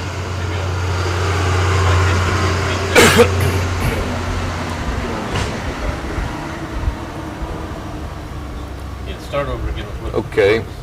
The American Legion Mountaineer Boys State program is designed to teach government through participation. Young men who are entering their senior year of high school are selected to attend and learn about state, county, and local government through a hands-on process. What are the particulars? Can you tell us what sort of things they do when they come here to camp? When a young man reports to Mountaineer Boys State, he is assigned to one of 13 cottages. That cottage represents a county in the American Legion Mountaineer Boys State. That state is comprised of the 13 counties. The young man is assigned a bed. He is given the opportunity to participate in one of 5 career paths. He can engage in political activities. He can become involved with the Boys State Bank. He can become involved with the Boys State Police Academy, also known as the Law Enforcement Program. He can be involved in the journalism career path, and he can also become involved in the legal career path. The Boys State delegates are given a bar examination. Those who pass can be judges and attorneys, prosecuting attorneys, and hold positions like that in the legal field. Tell us about that bar exam. What exactly they have to do, and how would they prepare for it here? I mean, it's not like the real bar, but what happened at the bar exam? Prior to coming to Boise State, the delegates are given a written law lecture, which is approximately 20 pages long, and they are encouraged to study the law lecture. That law lecture contains rudimentary principles on the legal system in the state of West Virginia. A Boise State bar examination is given to every citizen. It consists of approximately 50 questions, true, false, multiple choice on the law lecture. Those who pass are eligible to practice law at Boise State and serve in legal positions. Now, when they practice law, does that mean they're eligible to run for an office too, or how does that work? Anybody can run for office. Right? Anyone can run for an office at Boise State, but you must have successfully passed the Boise State bar examination in order to run for some specific offices. For example, to run for the Supreme Court justice position, the Attorney General position, the prosecuting attorney position, and the circuit court judge position, you must have successfully completed the Boise State bar examination. Let me ask you a question, because this is geared for kids, in high school who are thinking about going, not necessarily for the general public, but were you a member of Boise State? Can you tell me about your experience at Boise State and how that brings you back here? I was a citizen of the American Legion Mountaineer Boise State in 1979. At that time, I had an interest in law enforcement. I came to Boise State and became involved with the Boise State State Police. I served on the color guard that the state police have at Boise State. I also took the bar examination, studied for it, and passed it at Boise State. And as fate would have it, I went on to attend law school at West Virginia University, and I became a lawyer, something that I didn't think I would be doing when I was at Boise State. And I entered a career in law enforcement with the FBI. What, do you mind telling us what you do with the FBI, or is that? Yeah, it's not too classified. Oh, okay. I'm a special agent with the FBI, and I've been employed with them since 1986. What is the Boise State, let's say, what aspect of Boise State got you interested in law enforcement? If you can sort of make it, I'm thinking, if you're a high school kid, I don't know how high school kids think anymore, but if you got any ideas about what might appeal to them. When I came to Boise State, I had already developed an interest in law enforcement. If you have an interest in law enforcement, Boise State is an excellent opportunity for you to learn more about law enforcement opportunities. Boise State has a functioning police academy that is overseen by West Virginia State Police troopers and West Virginia Department of Natural Resource conservation officers, and those gentlemen put on a very excellent police academy that provides instruction in law enforcement techniques, tactics, patrol, legal issues, and they make it quite interesting. We have crime scene scenarios at Boise State that play out. The Boise State State Troopers and conservation officers investigate crimes and enforce the law at Boise State, and it is a very good aspect of the program. Then you also do some teaching instruction, or do some teaching here while it's... Yeah, a little bit. Being an attorney, I provide some instruction in legal matters at Boise State. I've assisted with the Boise State bar examination for at least the last 15 years, and I assist in providing court instruction along with other attorneys on the Boise State staff. We have mock court trials at Boise State. Those are conducted on Wednesday and Thursday afternoons. Attorneys from the Harrison County West Virginia Bar Association come in and observe and rate those court trials, and it's a very good process to learn about the legal system in the state of West Virginia. Anything else you can think about Boise State that you want to say that you might want, say, high school kids to consider? Boise State is an excellent program. It's probably the best program in existence to provide a young man with information about government issues. There are 5 career paths at the American Legion Mountaineer Boise State that one can follow. Those are the political process, the banking process, the legal process, the law enforcement process, and the journalism process. If you are interested in any of those things, you would get hands-on experience doing those types of duties in those 5 fields at Boise State. It's an excellent opportunity. It's in a beautiful setting in Jackson's Mill, and we also at Boise State, we participate in athletic events, friendly competitions amongst cabins. There is a swimming pool that's usually available. Some of the athletic events we participate in include volleyball, one-pitch softball, ultimate frisbee, and basketball. And what about, I always hear this leadership term tossed about. You want to say anything about leadership opportunities or creations or nurturing or anything? The idea behind the Boise State program is to take young men who have leadership potential, educate them about the best system of government in the world, and have those young men return to their schools and communities and share their knowledge with other people with the hopes that they will become involved in that government system and foster and improve the government of the state of West Virginia and the United States of America. What do you think of that? Hey, tell me, we got your name there, but can you give us your name and spell it just for whoever edits this thing together? Okay. My name again is Randall, R-A-N-D-A-L-L, Kochis, K-O-C-S-I-S.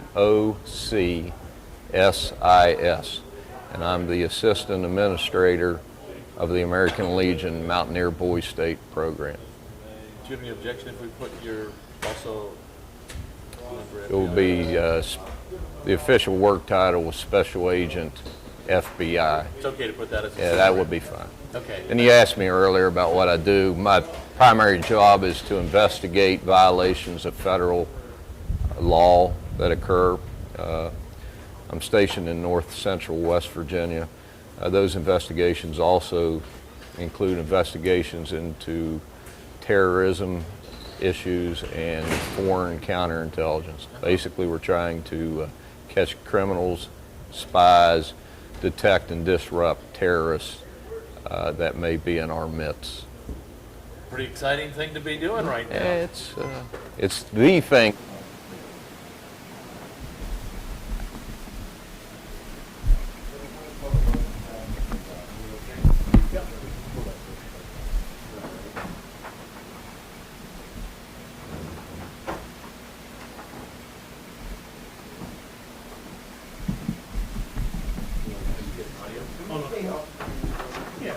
We're just trying to. That's okay, I don't want it. I was gonna go walk, I was gonna go make coffee. We don't want to sit here. We're just trying to get the noise level down. Can you tell me, yeah. No, go ahead and take your number, feel like you're working.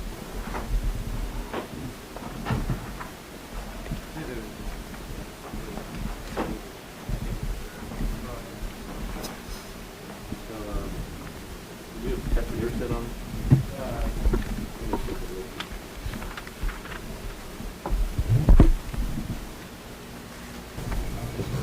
1 2 1 2 1 2. Maybe you have to get it closer to him. You can get it real close.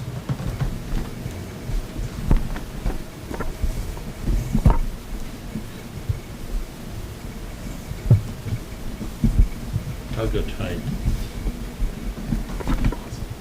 I know, it's intimidating. Don't let it bother you. Okay, what's your name again? Michael Stark. And What kind of story are you working on right now? Right now, I'm covering the recently held Federalist Party caucus. And what's the story gonna? Can you read us the story yet, or tell us what the story is? You read the story in the paper like everybody else. I don't disclose any information before the story is actually published. Okay, can you tell us the gist of what this story? I'll tell you the gist of the story. Basically, as the newspaper writers here at Boise State, we don't really write any. As of yet, we haven't written any opinionated articles, so I'm just basically covering what happened at the party caucus. I'm just going to write, give details, throw in an introductory sentence maybe, and throw in a concluding sentence. The article really won't be finished until later on tonight, though, because I'm going to cap it off with what happens at the big assembly tonight, where I guess it's basically the gubernatorial candidate debate, and that's going to go down, and I'm going to look at the Federalist point of view from that, because that was my assignment to cover all the Federalist activities in regards to the upcoming general elections. So I'm just going to cap off the article that I'm writing now about the caucus with what happens tonight at the election. Can you tell us, because we're trying to do a program basically for people who might be going to Boise State someday, can you tell us how you got into the journalism aspect of it? Are you I write for Flipside, and the main thing tell is... us what Flipside is. I thought it's that statewide, well, actually it's not statewide. Statewide people can enter it, but it's a publication from the Charleston Gazette, and it comes out every Saturday, and it's for just teen writers all over the state. And I got into this program up here because they told us when we got here to apply for anything and everything, because you never know what elections you're going to lose or what you're not going to be accepted for. So as one of 63 people, I applied for the journalism program, and I think 10 of us got in. I stuck with it. Nothing else has happened for me as of yet that would cause me to leave the journalism program, and I really enjoy writing, so I'm still sticking with it, and it's a really good thing to enter. You think this is something you might pursue as a career? Pursue as a career? Well, it's hard to speculate what you're going to pursue as a career when you're 17, but I really like it, and if nothing else presents itself in the near future, I could definitely see myself doing this as a career. What? Tell us. I know you've been there very long at Boise State, but what have you gotten out of the Boise State experience? And I don't want to use my question, so if you can say, so far, but what have Okay. Yeah. So far at Boise State, everybody got here the same day. Everybody had about the same amount of time to prepare for whatever we were doing. But still, people could come out at the party caucuses and present strong united fronts as a party and give speeches as a candidate, and everybody just comes in. Everybody prepares so fast. And if there's one thing I've learned from that as of yet, of course all the camaraderie and lessons on government and stuff, but if there's one thing I've learned, there's a lot of smart people here. And just watching smart people, you can learn to be a smart person yourself. That's a good quote. How does this differ from what I guess I'd say student council in high school? Can you sort of tell us about this is different than student council? I mean, Yeah. no, I don't want to use my question. Yeah. Student council in high school, basically student council camp in high school, since this is set up as a camp. Student council camp in high school, I've never actually been, but from what I can gather, it's all political, and it has nothing to do with the governmental process. It's just about people learning and running for office and promoting themselves. Here, while people are doing that, while there's a governor race and everything going on of that nature, we're still learning about the government process. We're still learning about what goes on day to day in the government of West Virginia and a little bit in the government of our nation. All right. Any other comments about Boise State? Boise State, for all those people who have the opportunity to attend and are considering attending, definitely take advantage of it. It's a hard week. It's a week doing things you're typically not used to doing in the middle of the summer, but you'll get into it pretty fast, and you'll be out of here before you know it. You'll be back to your regular life, and you'll carry this with you a lot more than you would hanging out at the pool or going out at night. You're just going to carry this with you, and you're going to remember this for a while, and I definitely, if you had the opportunity to come. All right. What's your name again? Michael Stark. Would you spell that, because whoever edits it? Yeah. Michaelstark. And you are from Kanawha County? Kanawha County, Charleston. I go to Capital. All right. Hey, thank you. What's Felice running for? Felice. Secretary of State. Yeah. Okay, can you tell us who you are and where you're from? I'm Kyle Roberts from Beckley, West Virginia. I'm staying in Marion College, so. Do you care to take home?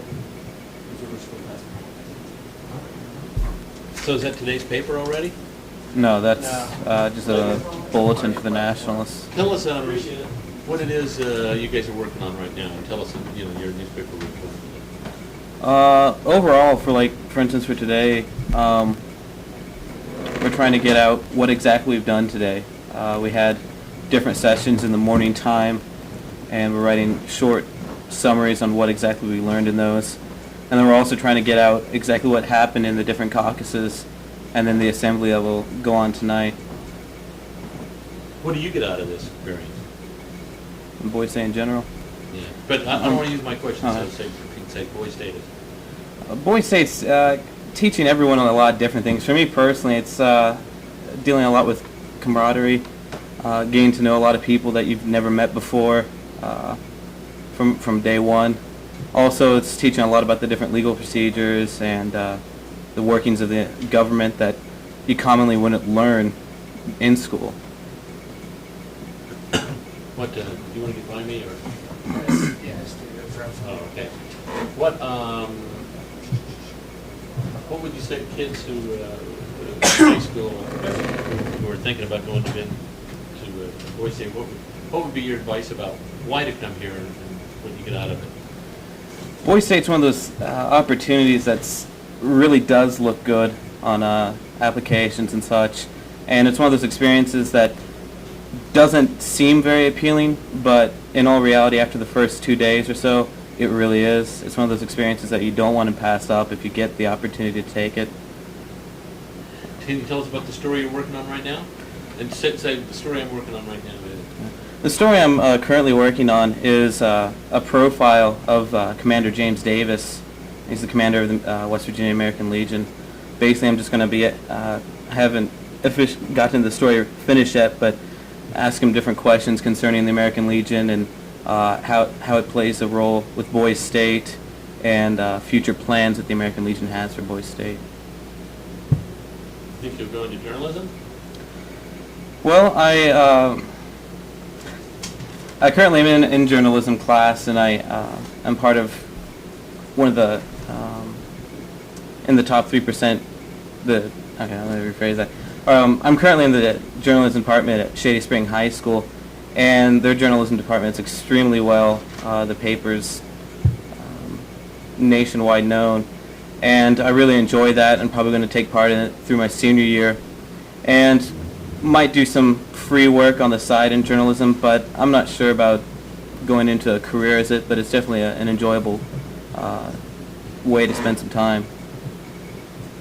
All right, so we can put a super over you. Tell me your name again and spell it out. Name's Kyle Roberts, Kyle-Roberts. And you're from? Daniels, West Virginia. In what county? In Raleigh. Raleigh County. Right outside of Beckley, if you'd rather use that. Now, where's the editing?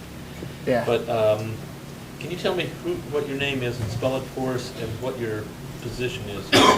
Okay, my name's Sean. That's good. I'm motioning to him. Oh, sorry. No, my name's Sean, S-E-A-N, McCabe, M-C-C-A-B-E. And you're...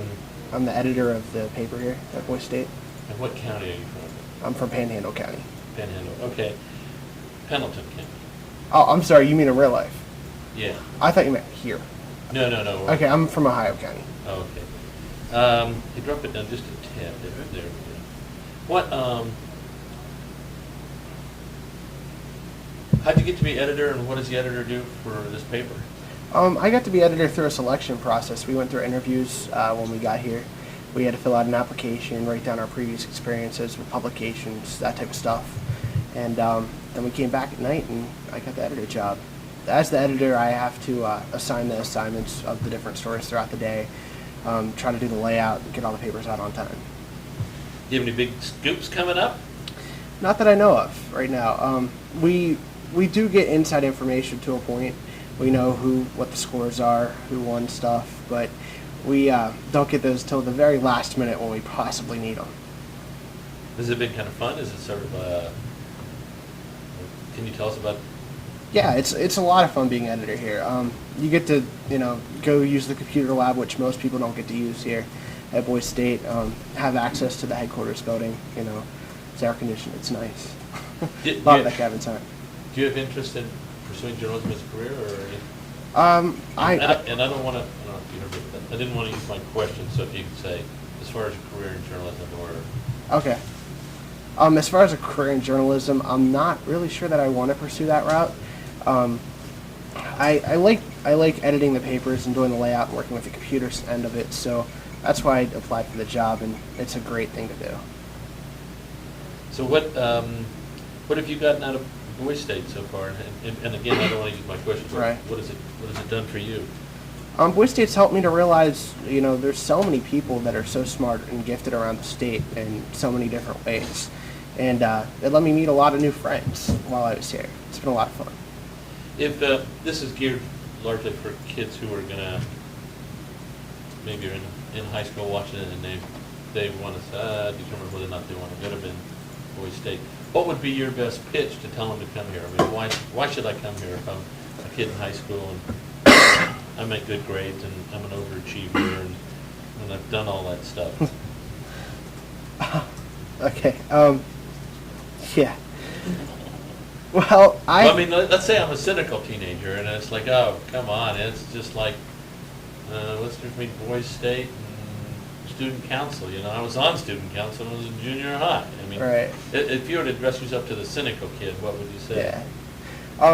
I would come to Boise State because it's not just your typical high school experience. You only have one opportunity in your lifetime to do it.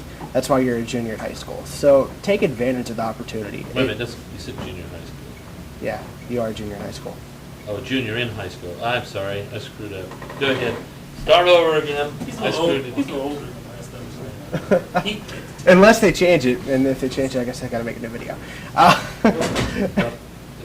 Okay, go ahead. Okay, yeah, it's a wonderful opportunity for everyone in high school, but you only have one opportunity in your life. It's your junior year, so take advantage of it and come to Boise State. You get to learn so much about the political process, and the staff here is wonderful. They try to help you in any way they can. Anything else you can think of? Not right now. All right. Thank you very much. Thank you. Appreciate it. Oh, so you're taking Copy of the manifesto.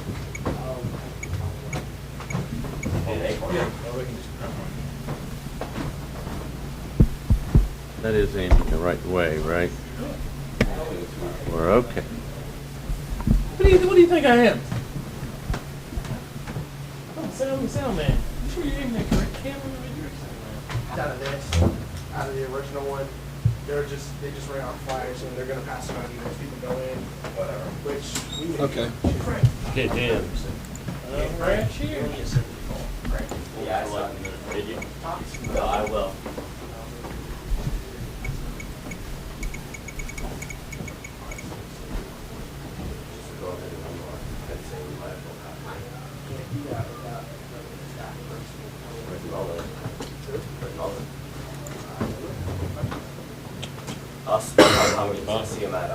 Okay, tell me who you are. Oh, scoot ahead. Get by your computer. Tell me who you are, what your name is, and what real life county you're from. Well, I'm Shane Mullen. Go and spell that name too. ShaneMullen.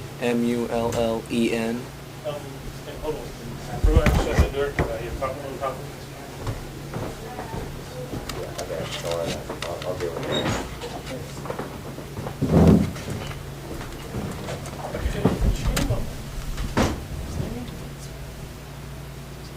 Yeah, go ahead. Want me to do that again? Want me to do that again? No, that's okay. We just need that for the record of scoot over that way a little more than there. Just trying to. Can you tell us what story you're working on?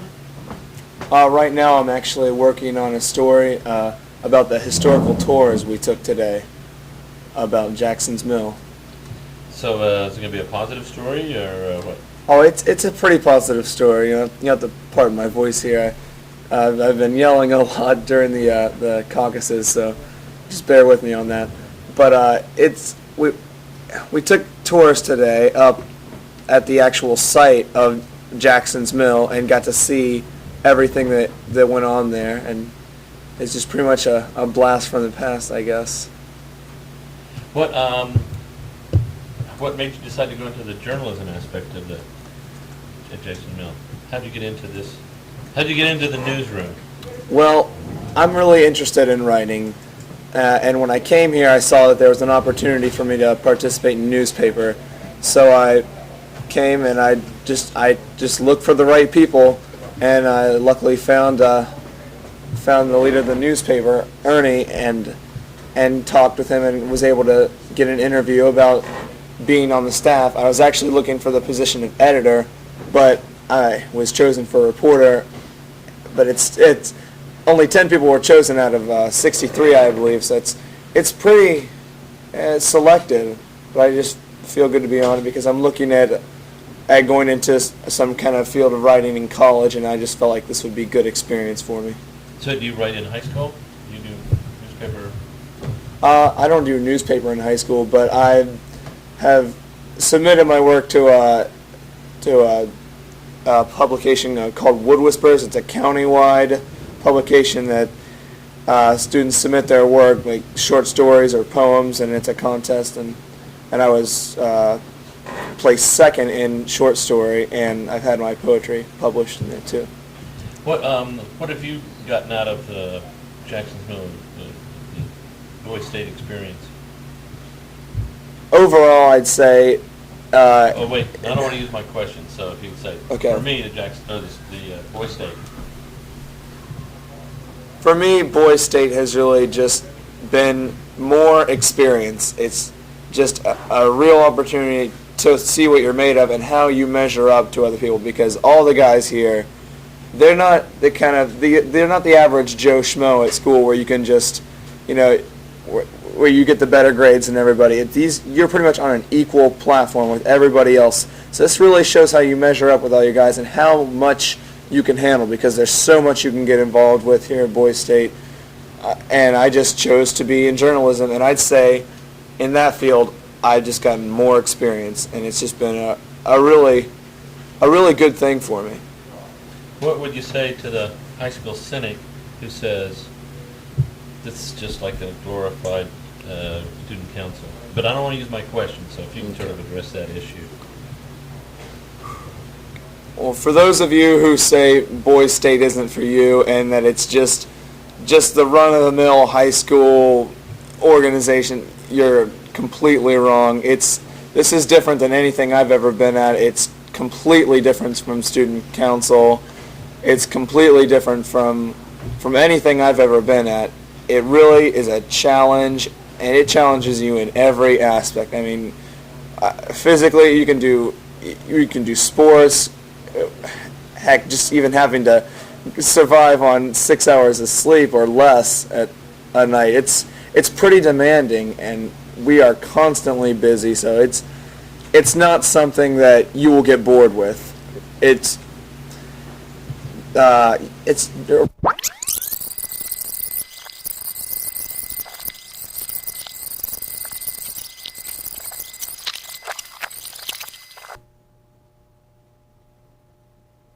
We're broadcasting live. It's Radiothon 2002, day number 2. Y'all want to see the Devo server?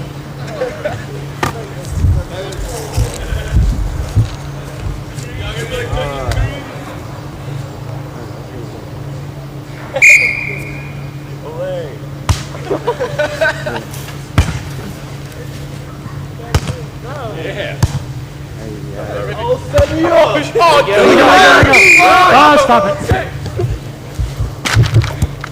What'd you do? We're here. Oh! Good thing. Just kidding. I got that too close to the net. You touched the net. There you go. Nice step. Yeah. Good one. Good one. Switch. Nice job. Stay away from the net that time. Yeah.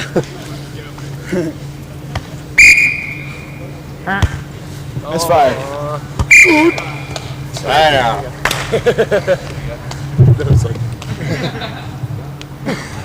Oh, my bad. All right, here you go.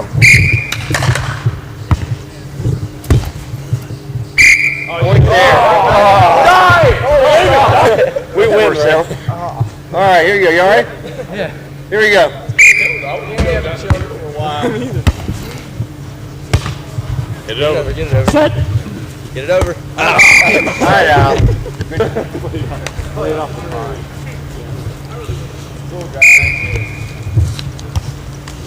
I got it. Got it. I'll let it go. I don't have it. 9-6.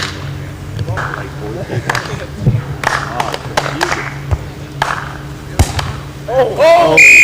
Save it! Tony! There you go. Oh! We know. Dive! My son's right now. I got it. Or he's got it. Nice. Get it over.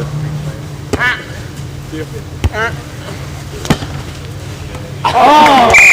Right there. Couldn't do anything about it. 7. It's all about the God! Dive point. Rippy! Come on now, Rippy.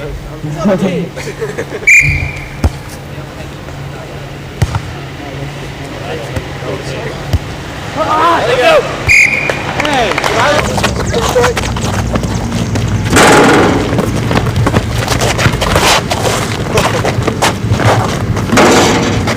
no love.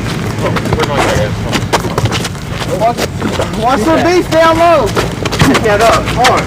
Oh, you take that one after that. Share that one. You get that one?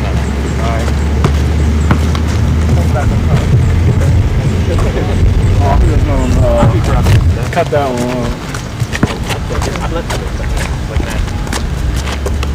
I ain't the extra guy on the poster.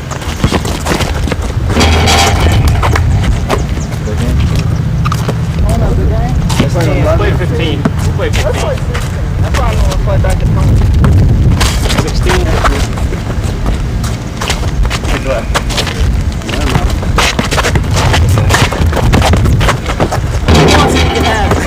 Oh, come on. Okay. All right, never mind. He wants it.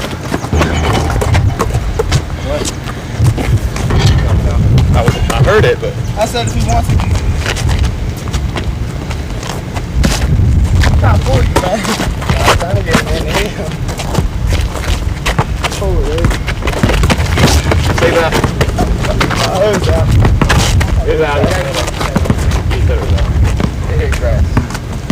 Alright.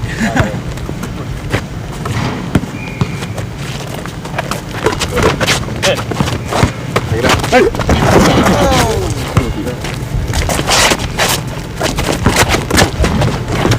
Coming off.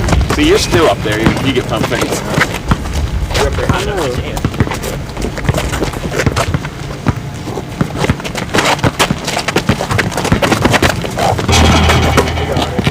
Got it. Oh, my bad. I gotta go. It's like a cat.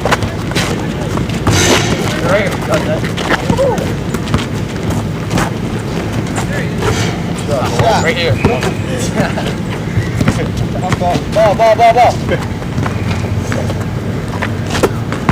What's that? 12? Like 12.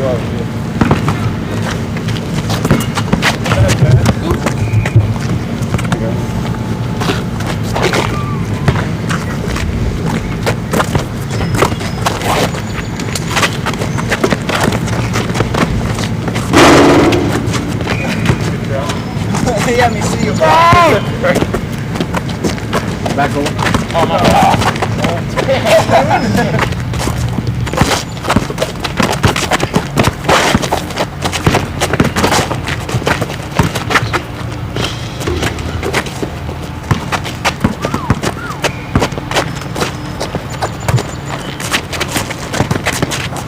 God bless it.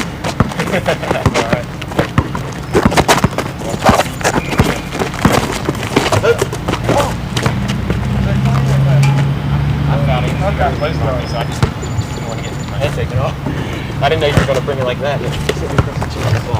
Josh.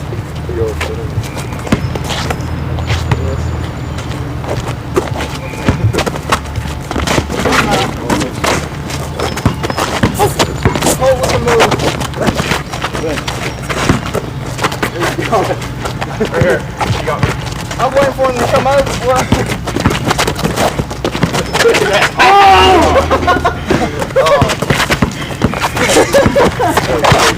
I got it.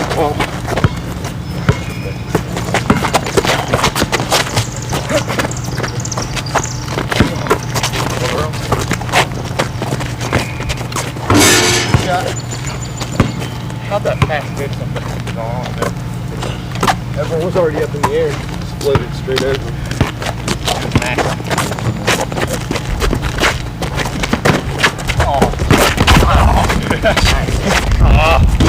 Yeah. We're back.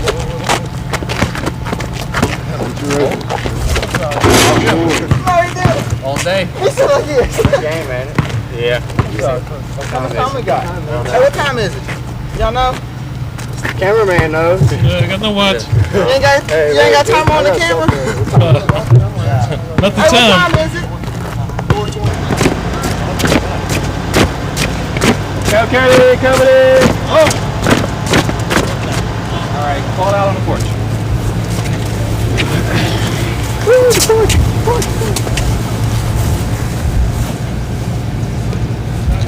Right. Right.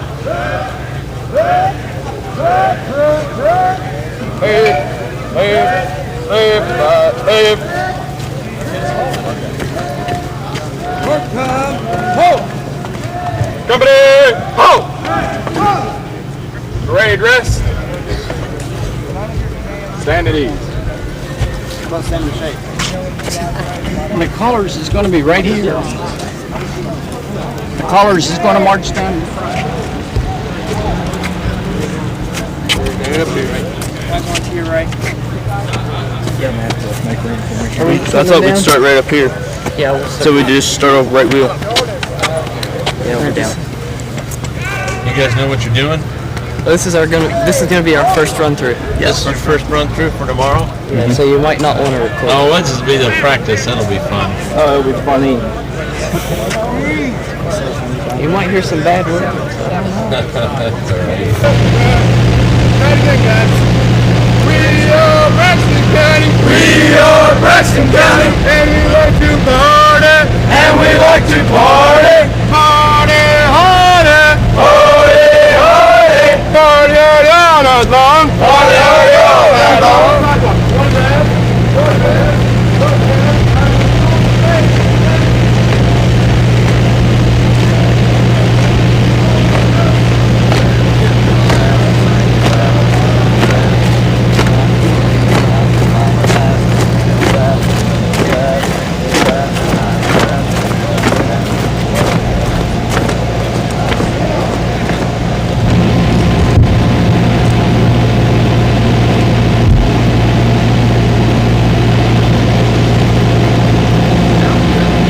That sounds good. That sounds like long stuff.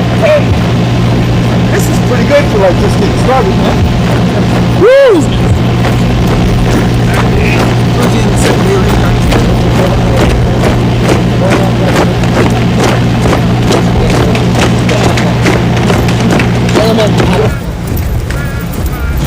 Barrow County mark time! Barrow County! Ho!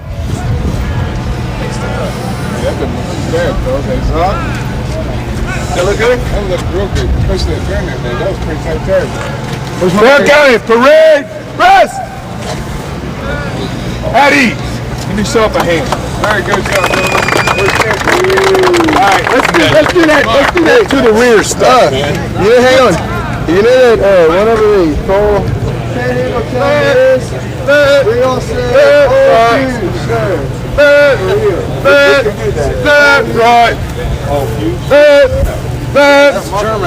Quit time.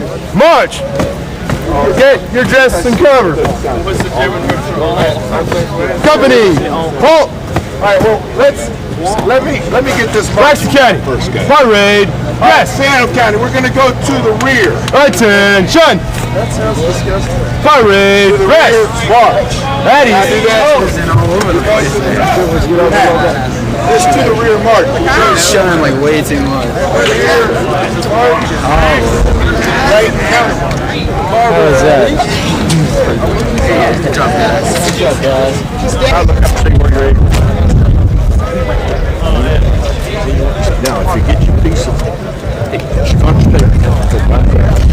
And all you gotta do is keep that foot in your eyeball, you don't even have to put it in. No, you don't have it. It don't make much difference on yours, but you don't have it. Most flag things are up for either on both. You're gonna get it. Yeah, I know. If this trigger housing's in the small of your shoulder, right below the collarbone, and you keep this tucked in, it's going to be right. Loud on your cadence, okay? Okay. Because if this flag gets in my face, I can't see. Here we go. The only person that will salute is the head counselor.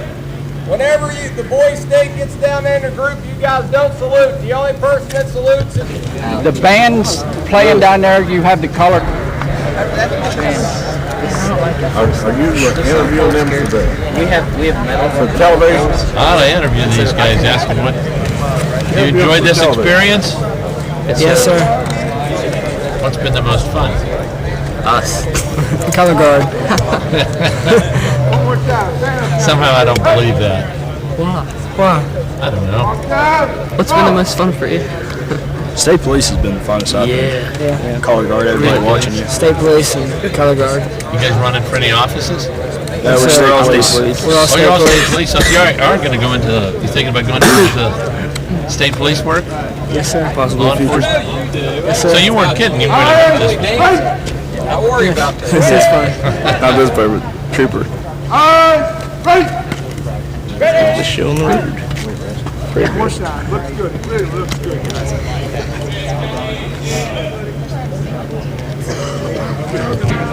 We will follow them. All right. Marion County at 10 up. County at 10. Let's go, 10 up. Come on, County. That's it. Look.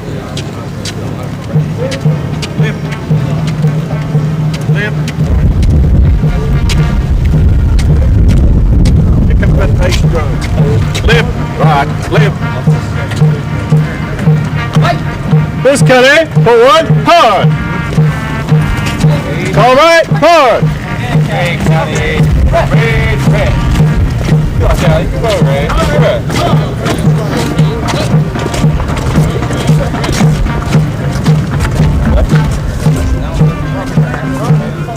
Okay, forward, more. All right, more. Get on, County. That's it. Look.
Especially watch for holes and stuff.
effective.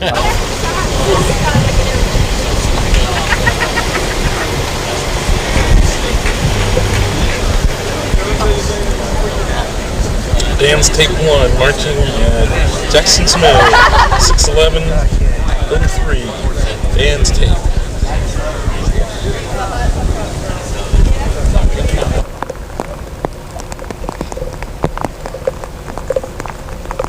Sound off!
Ready, and front. Right, forward.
Sure you will. I'm sure you will. I promise. You?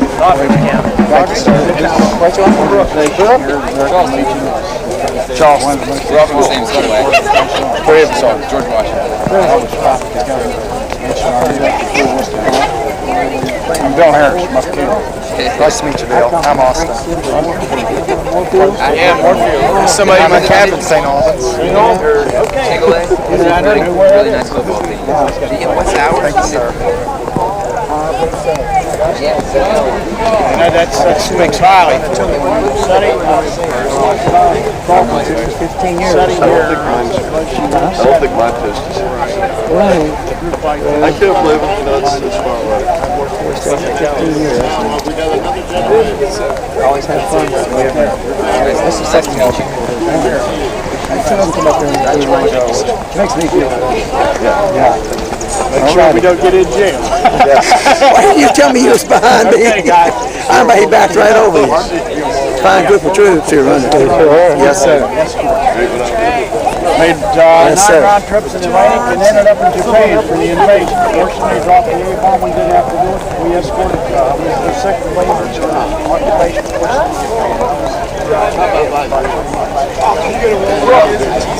You sit down and you feel like, oh man, that, you know. Well, there are some of them I'm like, oh, I can't believe I just did that, or something like that, where I didn't think I had answered as well as I should have, or something like that. Well, this is the first time you've ever been in a situation like that, right? Yeah. So, I mean, you got to think, well, did I do it? You know, could I have done a little better? You're super. Okay.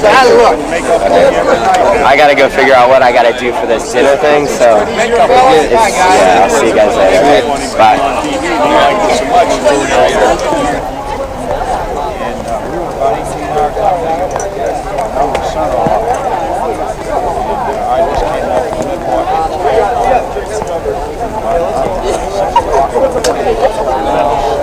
Explosion.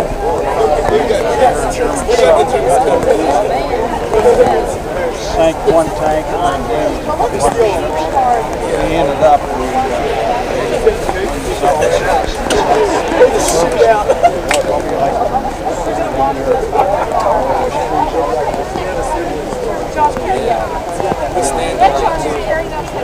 ended up with Rambus up. We sank survivors. I don't know what the crew number was on. It was probably maybe 25, 30.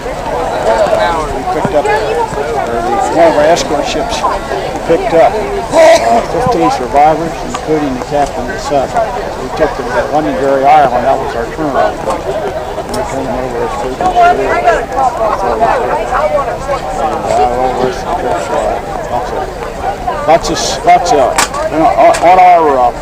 On our chart, our course, we would have information come in with a subsiding.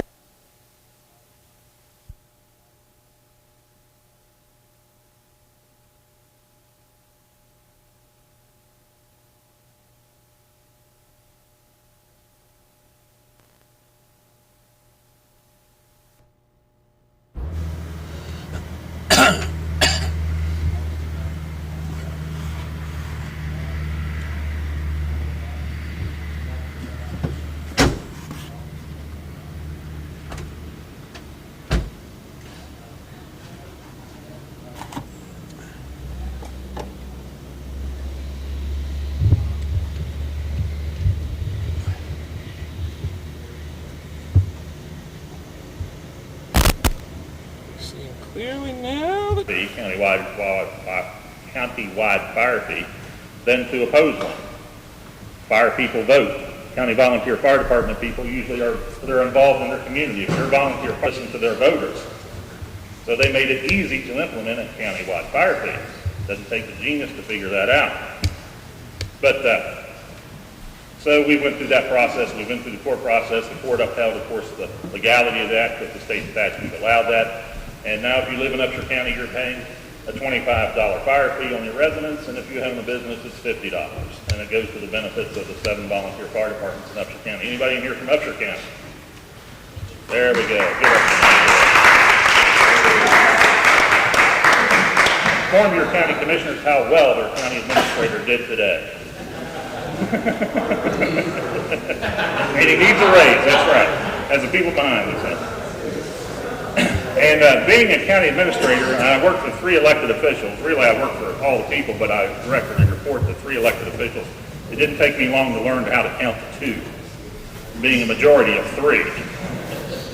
And I've worked in 12 years, I've worked for 13 different county commissioners.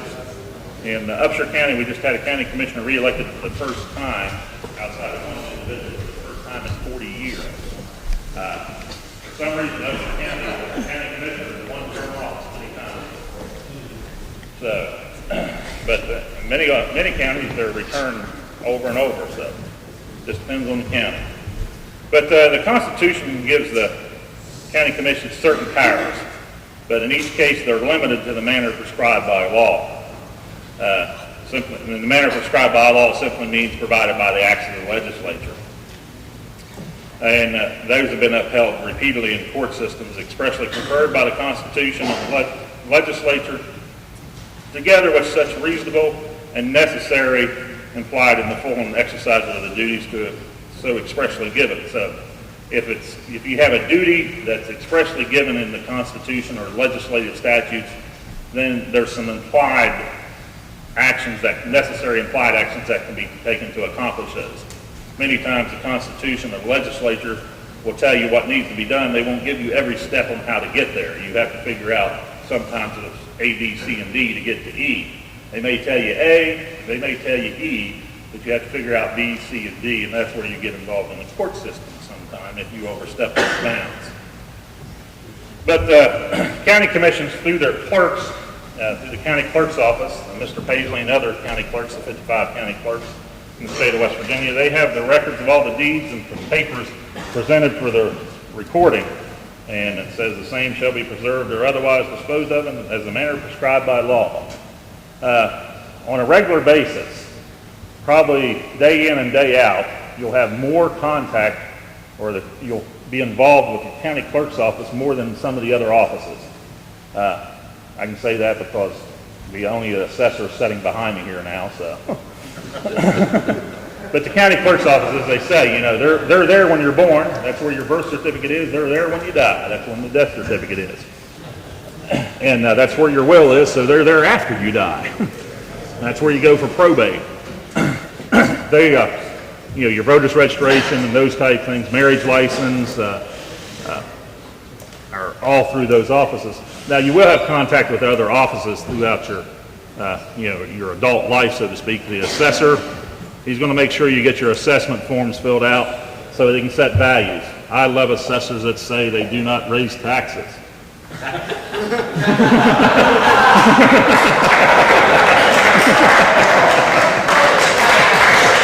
They're trained to say that.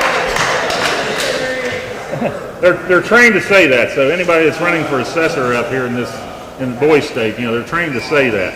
And that's true. They do not raise taxes, but however, the valuation is the basis of the taxes. They do raise valuations. I point that out to my assessor every so often. But we do set the tax rates, the levy rates. Again, the legislature has set maximums that can be imposed.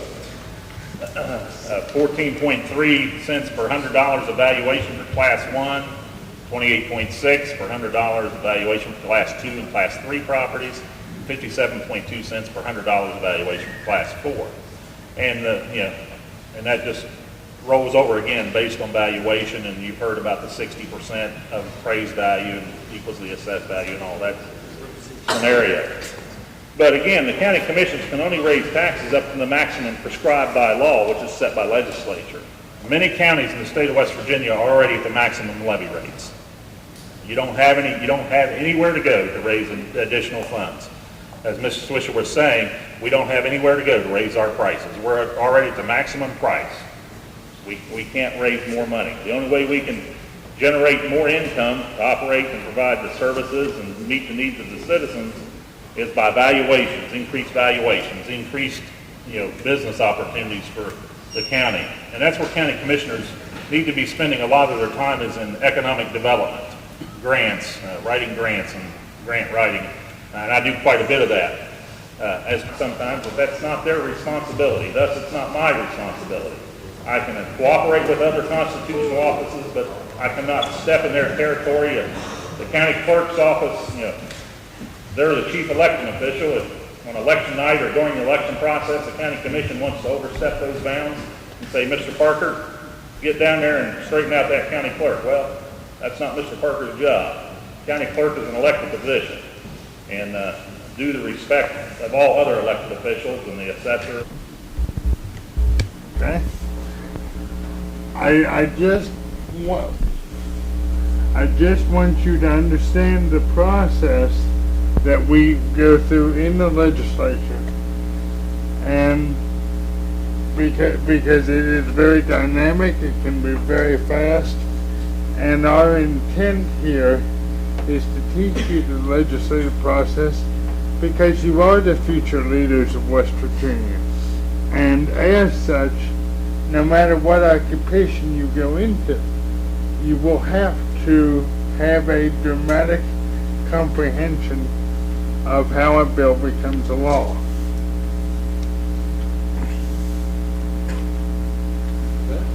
Okay. Mr. President, if For I what may, purpose does the Senator from Mingo rise?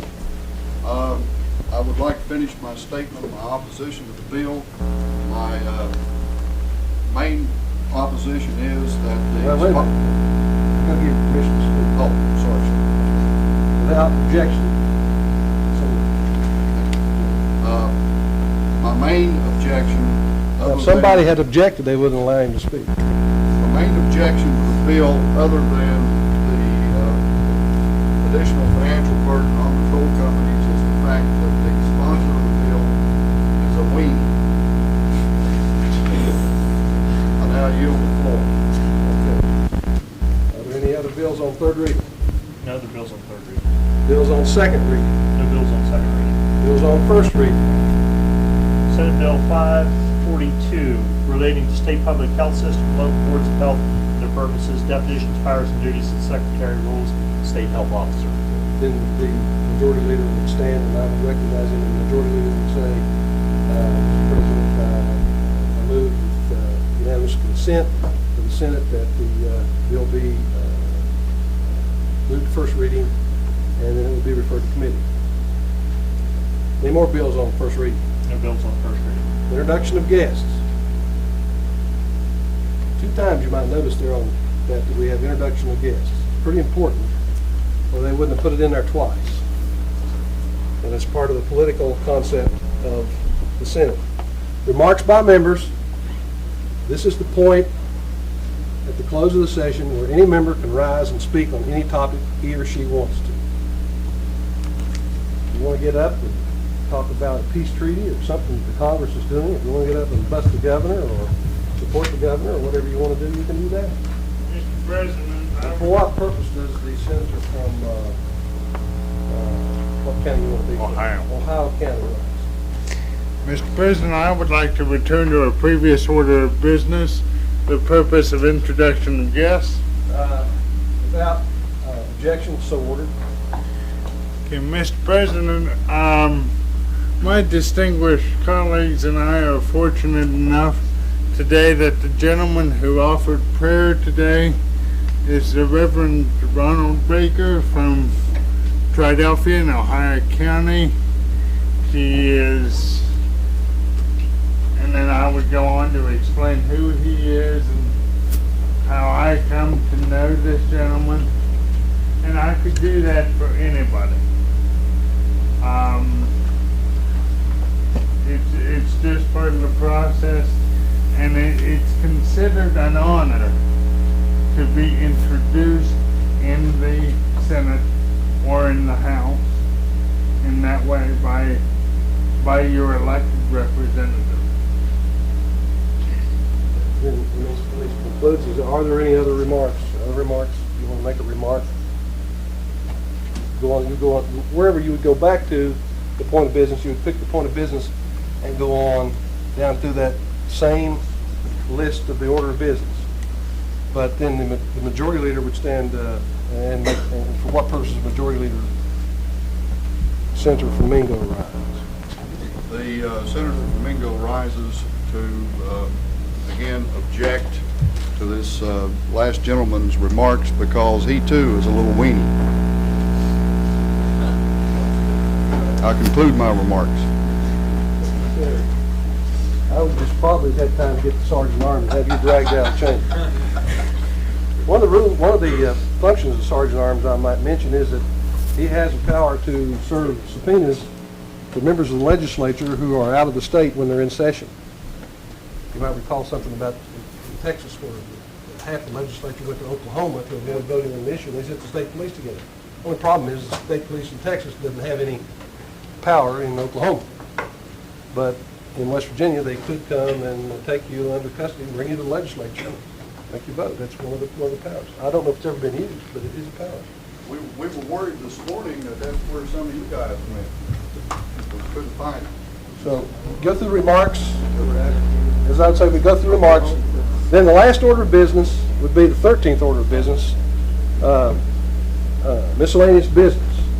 And the majority leader would stand up and he'd say, Mr. President, subject to announcements, I move that the Senate stand in recess until tomorrow morning at 11 a.m. And then all the committee chairmen would get up and announce the committee meetings for that day. And when they get through, the president say, so the Senate is adjourned until 11 o'clock tomorrow, and bang the gavel, and there would be no more session until then. The only exception to that is the last day of the Senate, when he would adjourn sine die. Today's sine die. Sine die means without return. I mean, it's not just a recess, it's not just a daily adjournment, it is a final adjournment of the Senate. So when you in the Senate, you will adjourn sine die, Latin for something.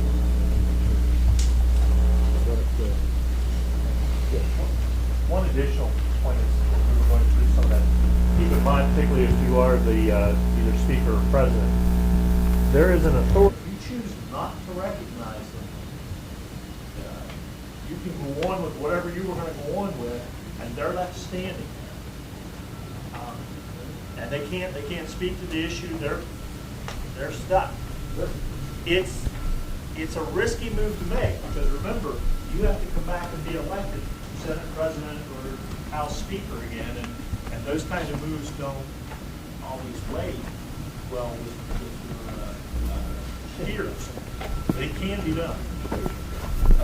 It wasn't extraordinarily seriously deadly dangerous to where it's got to be done that way. So before you would go out arresting another law enforcement, kind of remember the brotherhood of the whole intent of enforcement of Boise State is get along with everybody you can, enforce against the bad guy. If a trooper happens to pass by and gives you a mean look or something, that don't mean the sheriff tries to arrest him, because law enforcement is going to share in law enforcement. So, well, you're talking federal crime. I'd hate to think any of the sheriffs would be involved with that kind of behavior. But let's put it in like a hypothetical situation that if we were to take bribes, like who's like the state troopers like arrest us? Sure. Not so The prosecuting attorney can prefer charges against elected officials. The prosecutor may go to a magistrate and file a felony embezzlement, an impropriety, some sort of failure to perform official duty. I mean, there's a multitude of things, and not that I want you to be bad sheriffs. Again, the whole idea of you being appointed or elected sheriffs is that for you to provide to your cottages the safety, security, law enforcement, public safety idea that we'd expect of elected officials. And that's why most of you were elected, I presume, and some were appointed by no one else volunteering. So the whole idea of Boise State, as we're trying to put it together today just for the sheriff, is to make sure you understand your statutory function, the fact that whenever you come to court, what are you supposed to be doing, or if you're out patrolling, what are you supposed to be doing, or if you end up in court in some other position, as a mental hygiene transport, or serving a warrant on somebody, which we'll talk about next. You got a warrant from your magistrate. You want to make sure you get the right person, right? If it says John Doe, be careful of John Doe warrants. Now, if it says Eric Police, also known as Sammy, I know some of the guys when they run for governor, it'll be Lefty or One Eye or whatever they call themselves. You want to try and confirm that identity as best you can. You have that obligation. Well, he said his name was Mark. Well, there's a lot of Marks up here. You just don't arrest the first Mark that you see. You have an obligation to try and identify and solidify that arrest that you have the right person charged with the right thing. That's the whole idea of your statutory function. Otherwise, we'd have a lot of chaos in society. I let all the redheads go just because I'm going to let them go today. Well, that's not fair to the brunette. It's not fair. So, whenever you enforce something, you got to be as fair and impartial as you'd expect the courts to be, or put yourself in the defendant's situation. Not all defendants are guilty, but as we discussed inside, most defendants are liable for something or they're not charged. Now, did they do an armed robbery in the first degree? Maybe not necessarily, but that's what the defense attorney comes in and tries to mitigate and try to lessen the impact of what they're being charged with. So all these functions of the circuit court and the prosecuting attorney and the magistrates and the assessors and all those statutory people all have their niche, all have their function here. And whenever Boise State is doing best, particularly Mountaineer Boise State does best, is whenever we have got everyone doing their part. from the Supreme Court all the way down to the city clerk of Elkin, you know, in Randolph Cottage. When those things work, you got a good boys' state. You know, playing on the ball field's one thing, doing the classes is something else, but when, from now on, you got the function of the government the rest of the week. You're going to have a new governor, and you've got all those statutory things going on and happening as we get into that. So the sheriff's function is very important as it is everything else. I'm biased to the sheriffs because I instruct in the sheriffs. The prosecutors are biased towards the prosecutors because they instruct in the prosecutors. The circuit court is biased to the circuit court because they instruct into the circuit court. So all these things that get done are because each and every entity considers their department, their function, their responsibility very important. And that's what Boys State's all about. It probably puts us a cut above many other Boys States throughout the nation. You've got one of the best programs that you'll ever hear of that the American Legion puts on. And that you can be proud of. But West Virginia don't stand second to any Boys State program that I've heard of and been around. And I've been doing this since about 1973. This other a lot of times they hurt themselves more than help themselves. But although I had a first year law school professor who said defendant doesn't testify, jury's going to find him guilty. That's not necessarily true. I've tried and I've seen tried criminal cases where the defendant did not testify. I've seen criminal cases tried where the defense put on no evidence or testimony at all. There's a defense verdict. And that usually happens because the state has a particularly weak case. It's a case that depends on a lot of circumstantial evidence or may depend upon a witness that's not believable. Pretty substantially impeached. So, while there may be that immediate perception that the defendant doesn't testify in a case, there's something wrong with the case, and sometimes it may be a sign of strength. Sometimes things are going your way, you don't want to run the risk of messing it up by putting the defendant on the stand. And I've seen criminal trials that were lost because the defendant testified and did such a lousy job. So, you know, it's just a tactical decision that the attorney and the client have to make, and the client has to make the decision. That decision whether to testify is the criminal defendant's decision. He makes that decision, or she makes that decision. The court is responsible for making sure that that defendant understands their right to testify, their right to choose not to testify, understands that can't be held against them either way. And let them make a decision. They have to make a decision on the record. we have to instruct the defendant on the beginning of the trial, on their constitutional right to testify, on their constitutional right to remain silent, on the fact that if they elect to testify, then they're going to be cross-examined by the prosecuting attorney, and also that we instruct the jury that if they elect to testify, that the jury is to consider their testimony by the same rules that they consider the testimony of any witness who testifies. And if they elect not to testify, that the jury will instruct the jury that they cannot draw any adverse inference from that. So we have to instruct them on that where it's error if we don't. Any other questions about the introduction of evidence, the evidentiary phase? This is usually the longest stage of the trial. This is the stage where the evidence is introduced, and that's what the jury bases its decision on as far as determining the facts. They only consider the evidence that's introduced. What the attorneys say in their opening statements, what the attorneys say in their closing arguments isn't evidence. The evidence comes in through the witnesses and through any exhibits that are introduced, and that's all done at this stage. That's an important lesson for attorneys to learn. You may see that with some of your attorneys in these trials. They may say things in the open statement they're going to prove, but when they put the witnesses on, they don't ask them the questions to prove that. And then when it's all over, when they get ready to argue the case, all they can argue is what those witnesses said, what the evidence actually was. If an attorney admits an exhibit or brings in an exhibit, what does the judge do? Does the judge just take the exhibit? Or Usually how that's done is if an attorney wants to offer an exhibit, he'll have it marked for identification, say defense exhibit number 1, and show it to the other attorney. And then at the appropriate point, he'll move that the exhibit be admitted into evidence. The judge will generally ask the other attorney if there's an objection. If there's an objection, find out why the attorney objects, and then the court has to rule on whether it's admissible. Most of the time, most exhibits are pretty much agreed to, and once the motion's made for the admission of the evidence, then the judge has to rule on that and generally grant that motion if the document is admissible. Question of what happens to the exhibits after they're admitted. If exhibits are admitted into evidence, and they can be used by the attorneys for any purpose during the trial. They can be shown to the jury, they can be shown to witnesses, witnesses can read from them. If they're not admitted, they can't be used for any purpose. And at the conclusion of the trial, when the case goes to the jury will take back to the jury room the exhibits that were admitted. And that's pretty important to make sure that the only exhibits that go back to the jury are the ones that were admitted. First case I ever got reversed on was a case where they argued on appeal that an exhibit that wasn't admitted went back to the jury. I don't think that happened. Apparently the attorneys were able to convince the Supreme Court that it did happen, and it came back. It was one of those cases that I got to try twice, and then I set aside the verdict and was supposed to try it the third time. Settled. Any other questions on the evidence? We probably need to wrap up and we're running up against our quarter till. So we get the audio sounds good?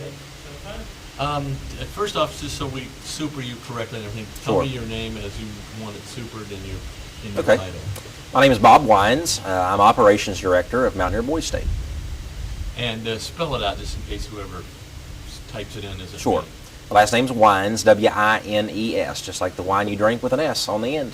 All right, and your Operations Director? Operations Director. You know what? Can you undo that clip if you don't mind? No. I mean your tag. Take it off? Yeah. Okay. Yeah. Just, and what? Do you mind if we put another super underneath that says what your real job is? No, that's fine. And that is what?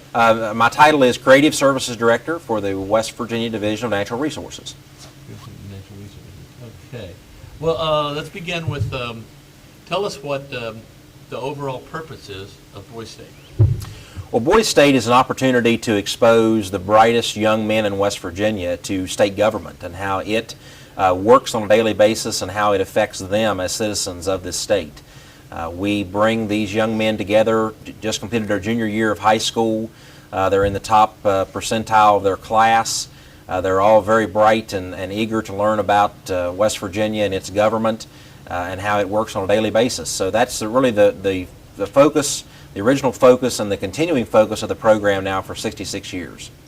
You know, one thing I never quite got clear, let's suppose you said this is the name for a high school kid. Yes.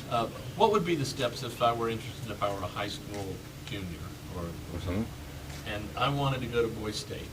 What do I need to do? And I guess the other question is, does it cost money, and how does the financial stuff? Can you sort of take us through the step? Well, sure. I was asked to originally attend Mountaineer Boys State back after my junior year of high school in 1987. And I had spoken to my counselor, my guidance counselor, about the program. I'd heard about it. I knew it was a great honor to be asked to attend. I asked my counselor about it. She said about the program, told me what I needed to do, and making the request to attend. And then actually there was a committee from my high school that made the recommendations of the young men to attend. I was chosen to attend, and that's the same procedure that we go through today. The cost of the camp today is $150. Never does the student pay that. Either the American Legion Post or a civic group in their community pays that for the opportunity for them to attend. It's a very high honor to be chosen to attend Boys State. We only take 400 students a year for this program, and they come from all across West Virginia, from the smallest high school to the largest high school. So if you're chosen to be here, we know immediately that you're a special person, that you truly have an interest in government of West Virginia, and you want to be here, and that's what makes the program so successful. Okay, backing up again for a high school kid, who does the choosing within, I guess, the county or school? Or okay. The guidance counselor makes the recommendation, or sometimes the principal of the school will make the recommendation. That recommendation then goes to the local American Legion post, and those Legion leaders there will actually make the selection to attend the program, since this program is sponsored by the American Legion Department of West Virginia. Just So the kids, again, this like you're saying for high school kids, Sure. you want to say anything about, determine anything on race or religion or none of those respect? I mean, Sure. Sure. Certainly the students are not discriminated on in any way or discriminated against in any way. We just look at academic standards and what they're involved with, student government, those types of programs to see what's going to make a leader of tomorrow in West Virginia. That's what we look at, and we have folks here from every race, color, and creed of West Virginia that's here at the camp and has been here for many years attending Boys State. Okay, let's jump to Boys State. So what kind of things, if you can sort of take us through a little bit of a laundry list, because we have shots of them doing just a whole bunch of different things. So, okay. Some of the different activities that they do. Well, once you arrive here at Jackson's Mill for the Boys State program, you are asked to choose 5 career paths, or choose one of 5 career paths that you... Go ahead and start that over again. Once you arrive here. Okay. Once you arrive here at Jackson's Mill, you're asked to choose your career path. There's 5 to choose from. You can go into law enforcement, you can go into legal process, you can go in the political area, you can be on our newspaper staff, or you can work in our Boys State Bank. Once you as a delegate make that choice to go into that career path, you then start working toward either election of office or leadership in one of those career paths. And that's really what the whole week is based upon. Certainly the overall focus of the program has always been the political process and leading the state and the community and the counties in which we live in. But if you are not involved in politics, you don't have a desire to be involved in politics, we do offer these other career paths. If you choose one of the other career paths, we have for the law enforcement, we have a police academy here that you are exposed to. You're able to go through hands-on training with real state troopers and real conservation officers, so you can see if that is truly a career path you want to go into. If you want to go into the banking, we do have a representative here from a state bank in West Virginia that will work with you in setting up a loan program, setting up an entire bank and financial program that you can, again, see if that's something that would be of interest to you. Same in the law profession. We have professional lawyers that come in, judges that are here from the communities throughout West Virginia to work with these young men to see if prosecution and law is something that they have an interest in. Newspaper staff is the 4th. We do have a professional newspaper editor and newspaper writers that come in. We do produce a daily newspaper that's circulated out to the attendees of the camp every morning. This newspaper has a synopsis of speakers from the day before, a schedule of daily activities that are going on the upcoming day, as well as all the election results. So there's many things to do. There's many different avenues that you can pursue and make this a meaningful camp and a week of your time here at Jackson's Mill. Sorry, it's the other thing. I know you're in the law.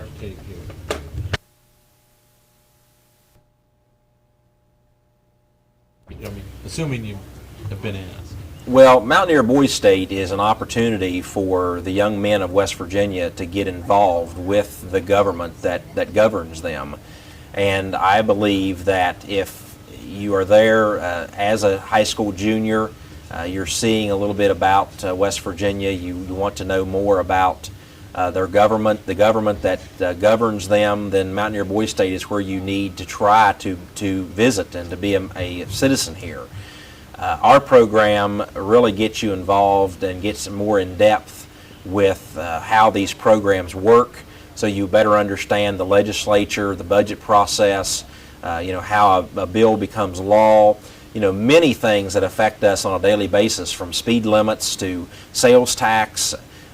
Everything that we deal with every day that comes through our state government is taught here. We have a fully operational legislature. We have young men who are elected to Senate and House. We have the complete Board of Public Works, Governor, Secretary of State, Auditor. All of those folks in real life come in to speak to the attendees, to the delegates here at Boys State.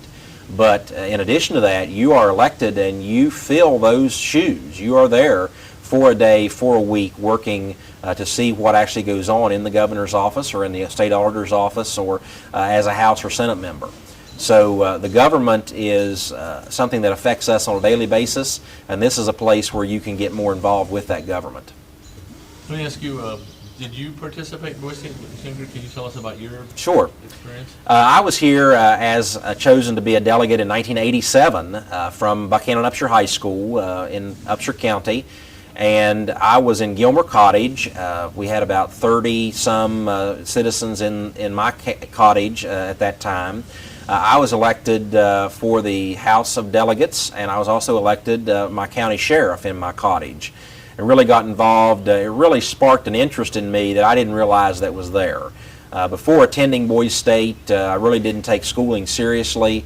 I felt that maybe at times it was a waste of my day. But after attending Boys State and seeing the importance of government and for people to be involved in their government, it really has directed me, I believe at that time, into a new mindset and the career that I have today, working for the state government. Is there anything that you'd like to say that we didn't ask in the way of a question for him? Well, yes. I think that one thing that we really need to stress is the technology that we use here. We have meetings, staff meetings throughout the year preparing for this camp. We're always trying to stay cutting edge. We're always trying to bring in the technology that these young men are seeing today. One great example of that is the touchscreen voting that has really not even been introduced to West Virginia as of this date, but we're using it here at Boys State. This will be something that will be coming online in 2004, 2005 in West Virginia, where there will no longer be a paper ballot or a voting machine. You'll go in, you'll look at a computer screen, you'll be able to make selections on who you want to govern you from a touchscreen system. And that's just one example of many of the cutting-edge technology items and machines that we have here, because we want to prepare the young men not only about the government, but how they can work effectively in the government of their state. So I think that's something very important. We also might want to mention about our sponsors. This program has an annual budget of some $70,000 a year to put on this camp. Let me start over with that. You don't need to give a dollar amount. Okay. You can just say we want to thank our sponsors. Sure. Okay. This program could not happen without our sponsors, and we have many groups from private banking institutions to civic groups to American Legion posts to VFW posts throughout West Virginia that sponsor these young men to participate and to be here at Jackson's Mill. And certainly that just would not be possible without their support. And we certainly want to thank them for all that they've done over the 66-year history of this program to bring the government to these young men. All right. Anything else? I'm trying to think. I think between what I did and what Steve did.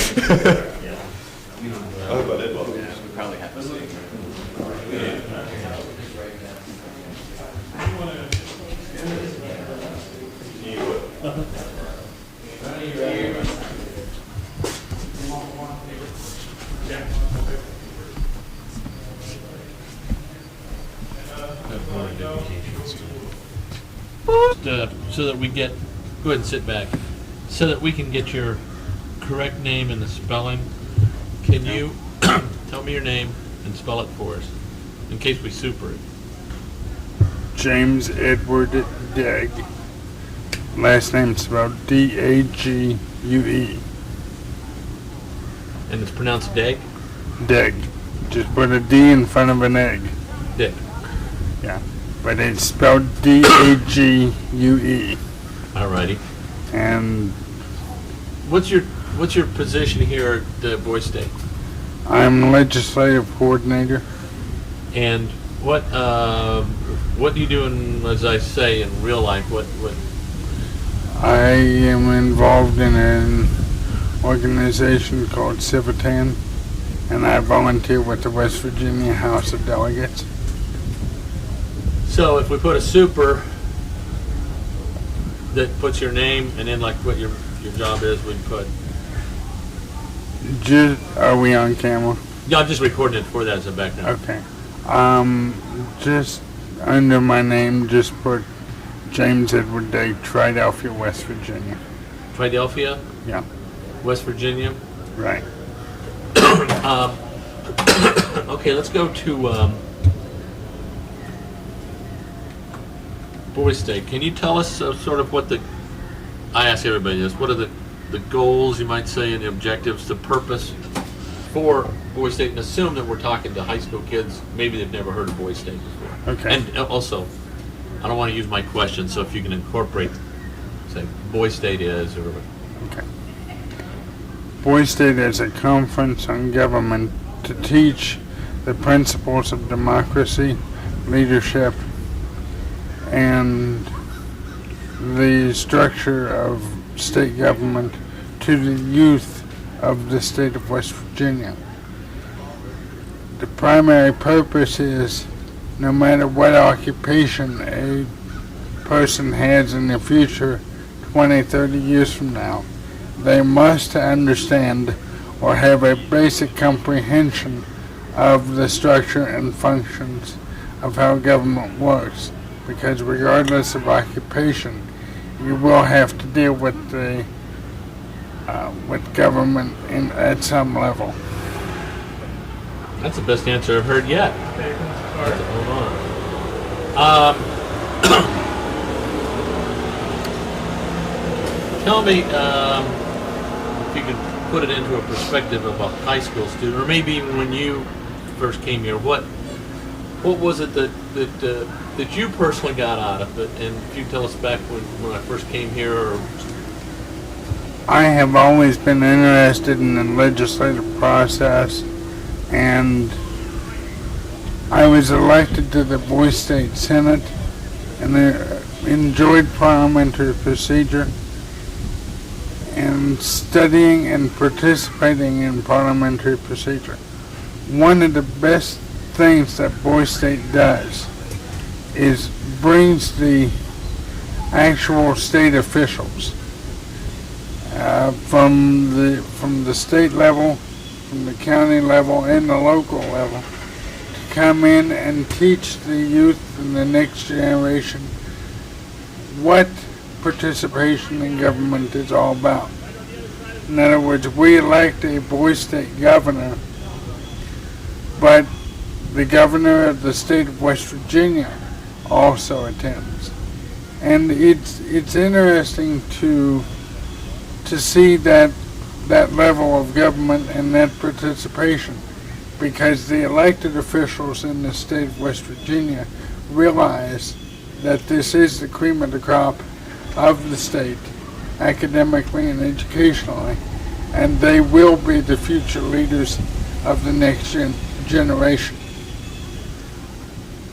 Okay, what can you tell us are some of the fun things that go on if you're again, I'm going back to the point of view of a 17-year-old high school kid, who... Can I tell you something Sure. off the cuff? Oh yeah. Okay. I portray U.S. President Abraham Lincoln. Oh. The other night, I'm sorry, did I? That's all right. The other night, they put me in a state police car, announced the President of the United States was here. Lights and sirens, audience stands up, band to hail to the chief, and President Lincoln is introduced. That is something I enjoy doing, and the staff here has always been generous enough to let me do it. Huh. Well, let's go ahead and sit back a second. I'm trying to get you back there a little more relaxed. On that line, this was Stonewall Jackson's boyhood home. Yes, it was. And I was curious, could you say something about, this being the boyhood upbringing of one of the great Southern generals, and if there's any kind of connection there that... Sorry. Oh, no problem. Did I do something? I mean, no, not at all. In the West Virginia Hall there, they've got that big picture of Stonewall Jackson looking down. So if you could talk about Stonewall Jackson, his legacy or something here. Okay. Lieutenant General Thomas Jonah. Okay. Just trying to organize.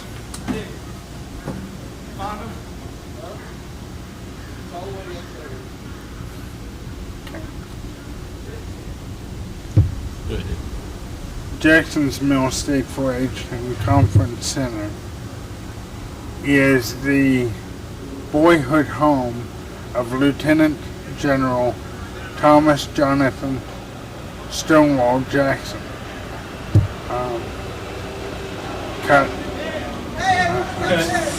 I goofed. No, that's all right. We got all these carts going by here. I goofed. Okay, go ahead again. Okay.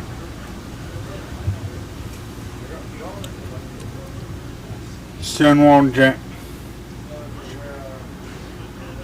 Jackson's Mill State 4-H Conference Center is the boyhood home of Lieutenant General Thomas Jonathan Jackson, commonly known as Stonewall Jackson, from the U.S. Civil War or the War between the states.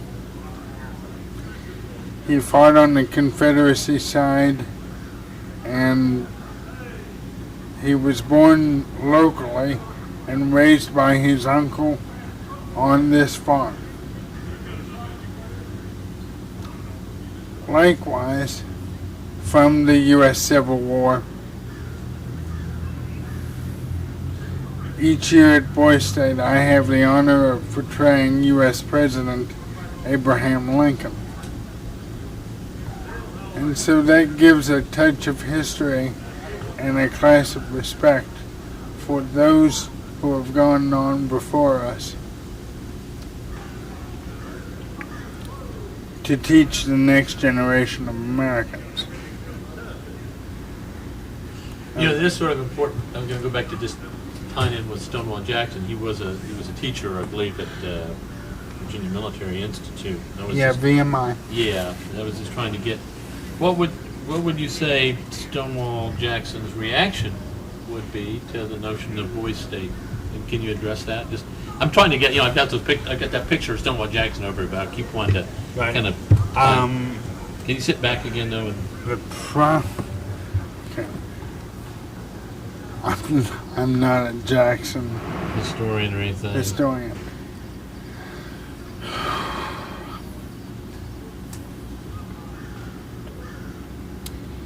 It is my sincere hope that Lieutenant General Jackson would be honored that the youth of his boyhood home were being educated both in 4-H, which promotes head, heart, hand, and health, and various youth camps are among the Appalachian Mountain regions that General Jackson looked over 150 years ago. All right. Let me move on to. I get the feeling that I didn't give you what you want. No, that's okay. I don't know if that'll play very well anyway. What? That's fine. I'm trying to think. What other things would you like to talk about? You're an expert in the legislature. Maybe tell us a little about what you try and explain, what you try and teach these kids in connection with the legislative process. Okay.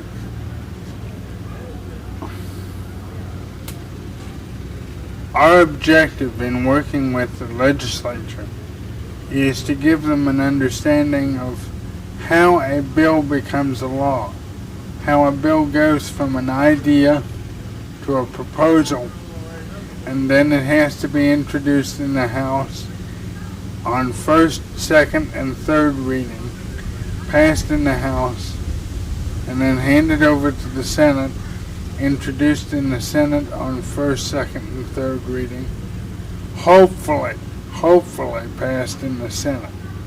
And then if the bills in both the House and the Senate agree, meaning the language is the same, and hopefully the chief executive, the governor, agrees. And if he does, the governor will sign the bill.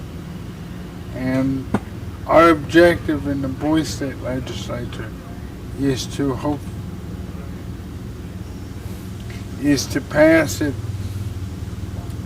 pass legislation, and then give that legislation to the real West Virginia House of Delegates so that it can be considered for a statewide law. What are some of the, tell us what some of the laws that have been passed here in years gone by that you can remember?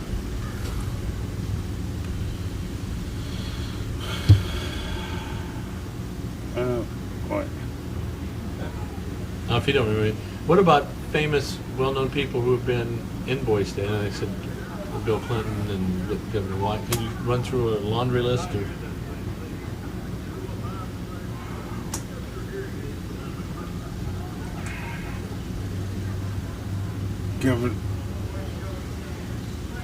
Governor Bob Wise. You need to say past. Yeah. So I don't have to use my question. I'm just trying to. I'm just trying to think all who's been here.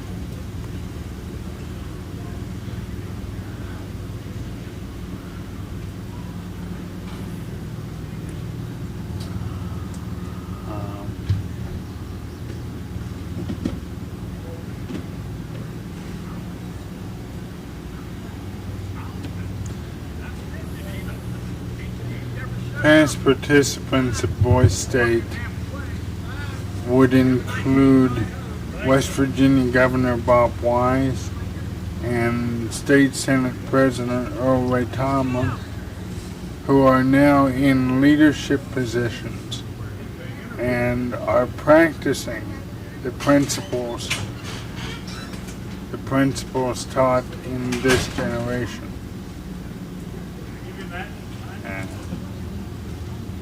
I goofed that up. That's all right. That's all right.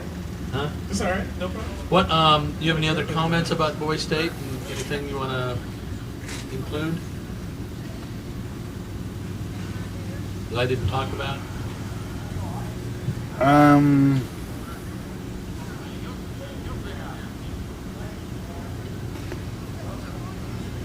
Okay.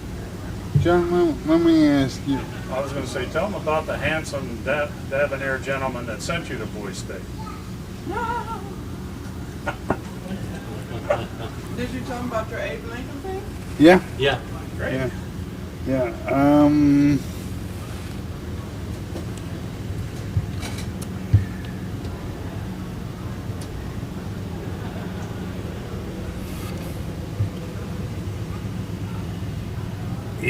It is our sincere hope on staff that we have taught the future generations of the state of West Virginia the principles of good leadership and democracy, because you have to remember this program is designed to pay respect to the veterans who served in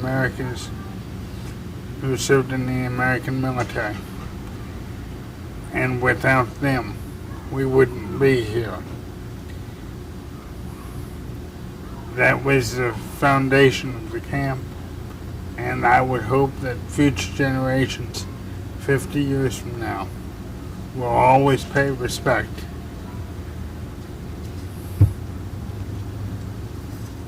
All right. I think we're good. You forgot to plug. Say that he came to WVSP office and talked to you. We are entitled to a dinner break. Exactly. So technically he wasn't patrolling. Technically, yes. So it can be stated that, of course, he wouldn't have seen anything. And as such, he was at the WVSP office, where he came up and asked you to come and investigate. When you came and investigate, on your way in, did you happen to see any transactions going on? No, we did not. And why would you? You're a cop. The criminals see you. They're going to get scared. They're going to stop what they're doing. Indeed. Indeed. So, no further questions. Okay, the witness may step down. He redirects, then the defense gets to recross. Oh, the defense gets to record. Okay, I wasn't sure if you were doing this. Based on what I was told, the exchanges took place at night. Is that correct? Yes. But you said you were at dinner around 6:30. Yes, I did. But there were no transactions going on at 6:30. They all took place at night. 6:30 is night, so. It's not even dark out at 6:30. So.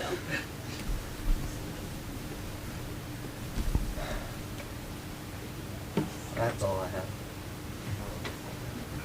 Okay, the witness may now step down. And does the prosecution have any more witnesses to call? No, Your Honor. So is that to say that the prosecution rests?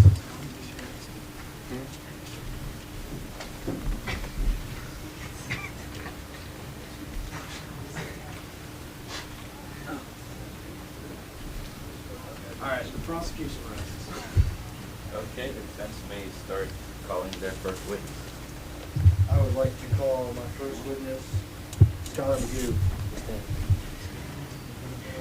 Scott would approach the clerk to witness video.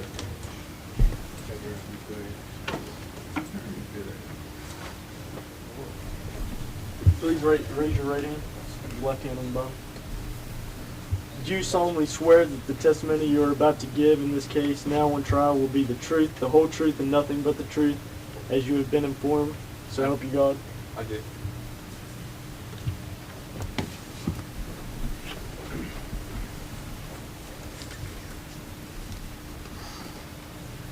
Please state your name for the court. Skylar McMcGill. And are you a citizen here at Boyd State? No, I'm not.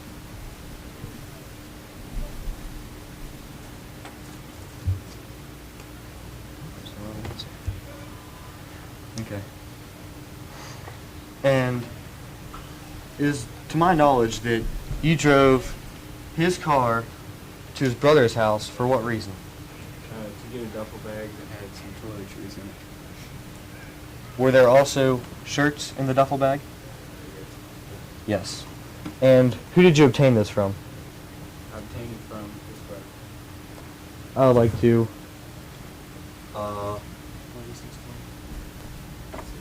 exhibits.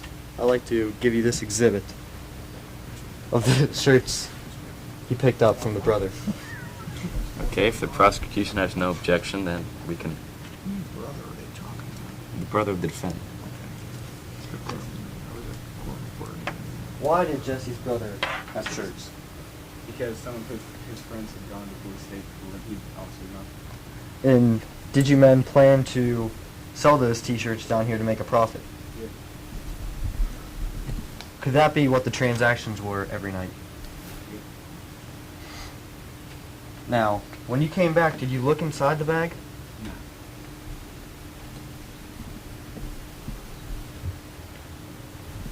Did you explain to visitors that stop by nightly? Well, they're some of our friends. I got a lot of friends. I'm a popular guy. Yes. And you're selling t-shirts for how much? $3 a piece. Which is $2 cheaper than you can buy them here. Yes. Which would make them pretty popular since you could save $2 a t-shirt.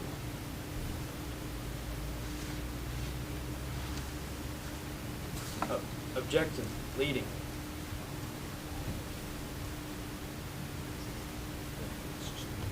Sustained objection. That's go on a different line of questioning. Were the t-shirts popular? Yes, they were popular t-shirts. And why would you say that they were popular? Because they were $2 less than what you could buy them from Boyd State. And That's then, very true. Do you know Donald? Yes. Do you have any like or dislike towards Donald? I don't, to tell you the truth, he's not my favorite person in the world. Is he like you?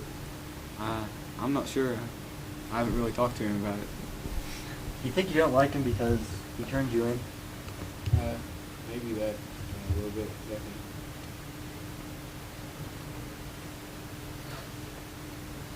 Did anyone ever talk to you about these situations? No. Just like Mr. Sanchez said, nobody spoke to you.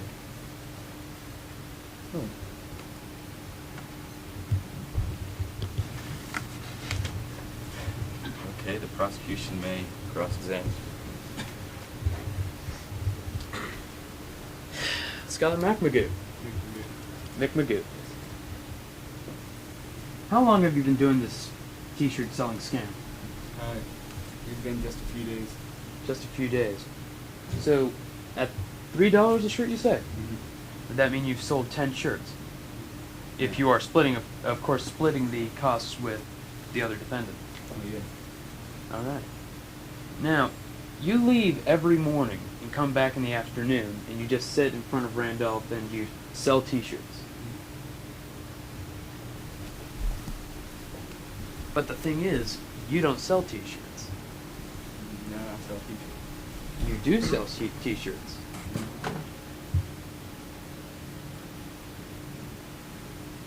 But did I not hear from him that you would stand on the porch and just watch him as he did the selling of the t-shirts? I don't know.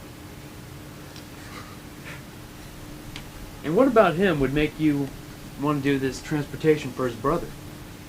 Well, he's a good guy. He's my friend. And what do you know about his brother? I know his brother went to Boise State, so he can't be that bad. But I don't know. I wouldn't say he's the best guy in the world. How would you say the cocaine got in your duffel bag? I'd say it was probably his brother. Now, could you give me one logical reason why the brother would put cocaine in the duffel bag being sent to Boise State for any other reason than to distribute it? Well, I don't know. He might have been just trying to get him in trouble.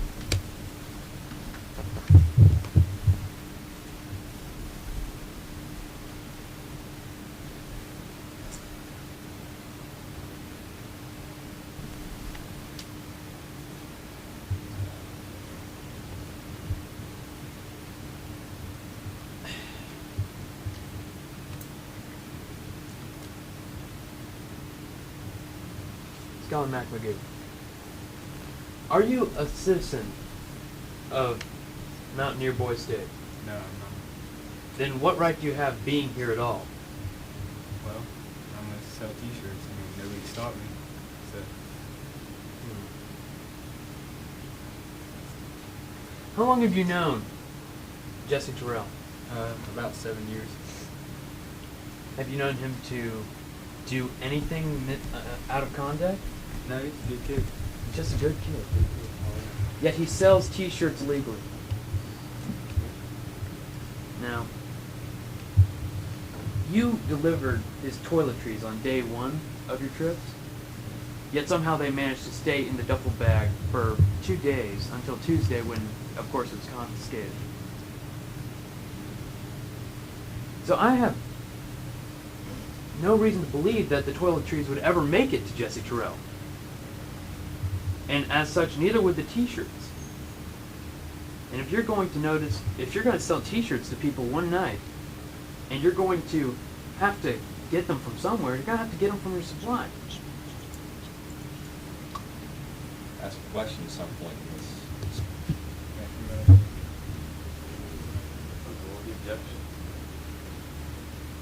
So, sometime that night, you must have known that the cocaine was in there, correct? No, I did not do that. Then you were not selling t-shirts, were you? You weren't selling t-shirts, yet you weren't supplying them either at all, were you? So what was your purpose of being at Mountaineer Boise?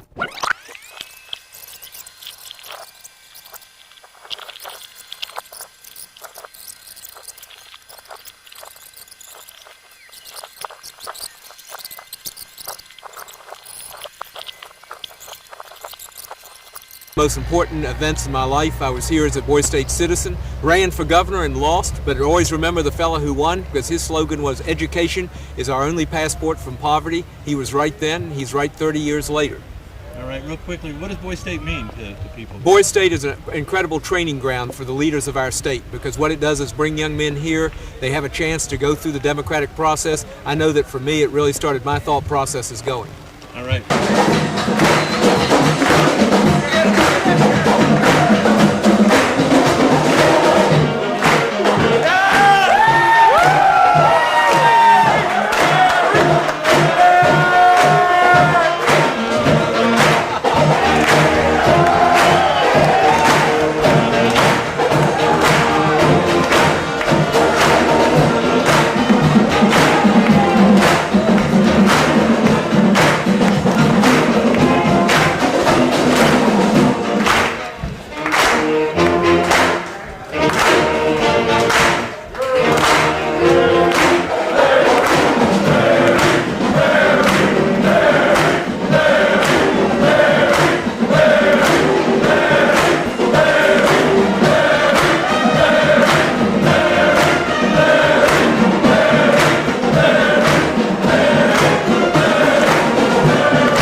Inauguration, the 2003 Boise State inauguration underway. I'd like to call this inauguration to order, and the first thing I'd like to do is call to the podium your governor, Jake Lockett, for the invocation pledge and the national anthem. Said by Drew Swartz from Panamerican.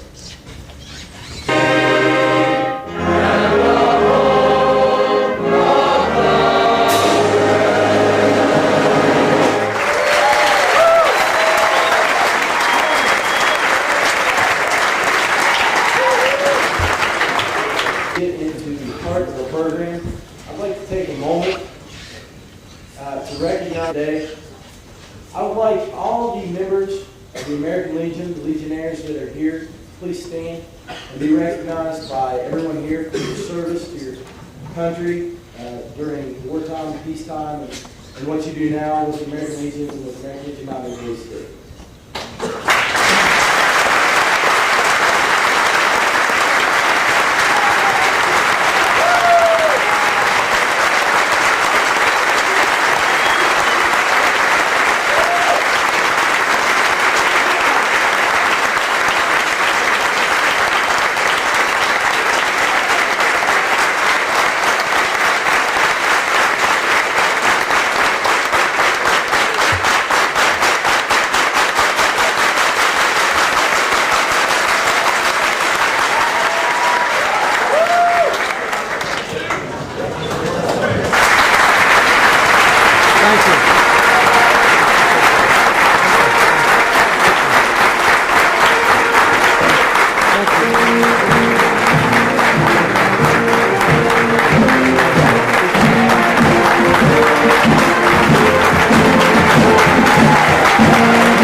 Thank you. And what do you think of that Boys State band that not only plays that, not only plays the Hail to the Chief, but plays the best Louie Louie I've heard in a long, long time?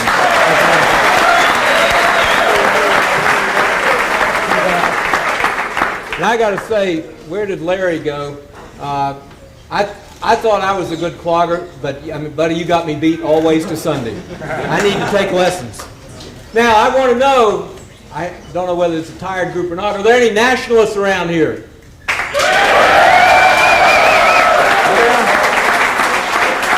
I don't know. Is the Nationalists the only party, or are there any Federalists around here?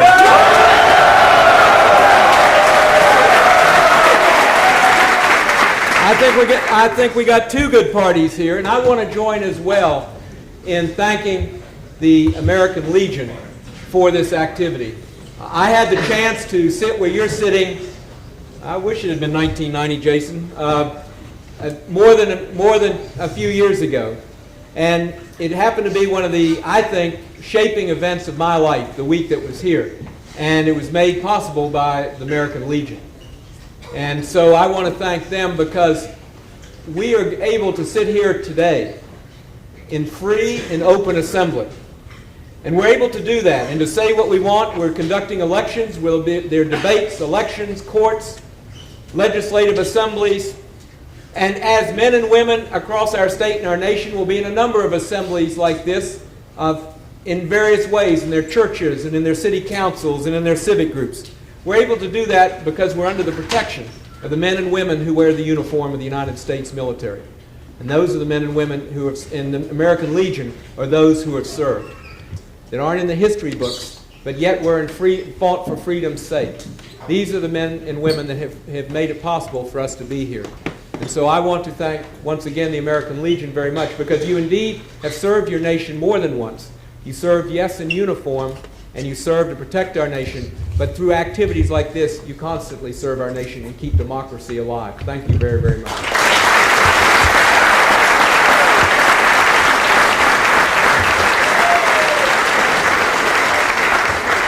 Now, I have a confession to make. I stood here a number of years ago on this platform and ran for governor. I've run for governor twice in my life. I lost the first time. And it was here at Boys State. I lost in the primary. And I lost because the person who defeated me got here early, before the speeches, and he ran from that beam right there to that beam right there. He ran a banner. And the banner flying over the stage said as you walked in, education is the only passport from poverty. And that was true 30-some years ago, and it is true today. And I was so impressed by what he had said in his message that I almost voted for him. I didn't in the primary, but I did in the general. And 30-some years later, I still remember what he said and how important it was. Because indeed, education is the only passport from poverty and the only passport to prosperity. If you want the... Let's see if I can take this out. I think I can. Oh, they've got it taped down. Stop people like me. Okay. If you want the test of education, if you want to find reference to that, you can go first to the Bible in the book of Proverbs. For education is finer than spun gold or silver, more precious than rubies. The Bible has it right. Or, you want another source and reference? Go to your wallet. Because there what you'll find is that by finishing high school, you will increase your average income about 50%. And when you go on to get some kind of higher education after that, you will increase it, you will double it again. And then if you go on, you will keep increasing it by about the same amount. And so whether the Bible or the billfold or in between, education is one of the most important activities we can do. I say that because you are juniors just turned seniors. And you still have a chance for something that I fought very hard for, and indeed was a battle that was waged in the legislative process. Just like you're working in your legislature today for the Promise Scholarship. You know the rules. I like that. Thank you.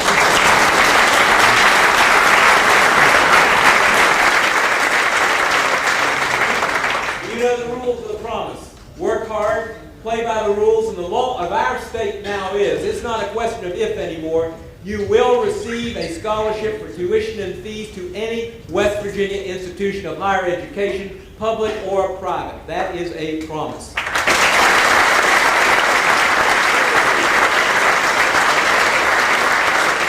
I'd like to tell you that we got that passed easily. Does being involved make a difference? You bet. We won that in the legislature by 1 vote. And yet young people today constantly amaze us because we expected that working hard, playing by the rules, getting the B average, getting the 21 on the ACT test, we thought that there might be 2,800 of our students in West Virginia that would qualify. This year's seniors, there were 4,100 students that qualified for the promised scholarship.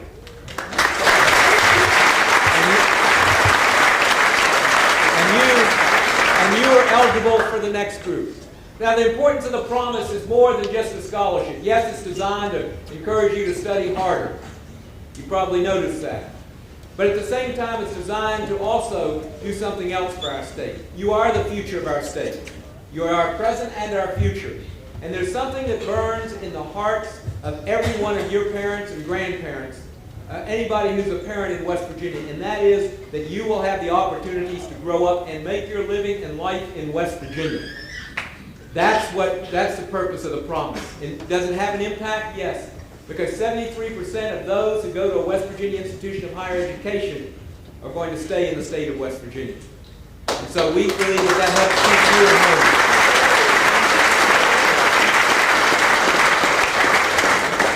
home. Now, you've just finished an election, and now actually you're about the business of governing.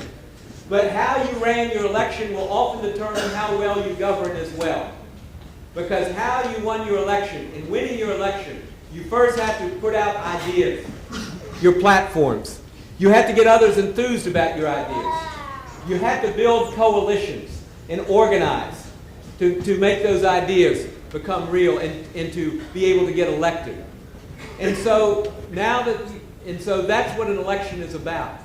And that's what governing is about. To the newly elected governor and Secretary of State and Board of Public Works and Supreme Court, to the members of the legislature, to the members of the judiciary. It's all about governing now, but you're taking the same concepts, the same ideas that you used in the election, and organizing people to govern as well. At this point, yes, they're nationalists and yes, they're federalists, but now the election is over and you are all citizens of Boise State, dedicated to moving Boise State forward. And as you move Boise State forward, you move West Virginia forward. Because I want you to take away from here something very, very important to me. As you run Boise State, please remember the eyes of the state are upon you. Not only on what you do this week, but also on what you're going to do for the rest of your lives. And I want you to know that West Virginia cannot handle anymore and should not take any more politics as usual. Because we have to change our state. Our state is a beautiful place. But at the same time, we also know that we have to be willing to take on tough issues. And we have to be willing to make some changes to keep it the kind of place we want it to be and where people have a future. That means you've got to be willing to take on issues that perhaps people haven't wanted to talk about. I know about those issues. We were losing our state's doctors. We were able to get medical malpractice reform passed, and now doctors are staying in West Virginia, not leaving.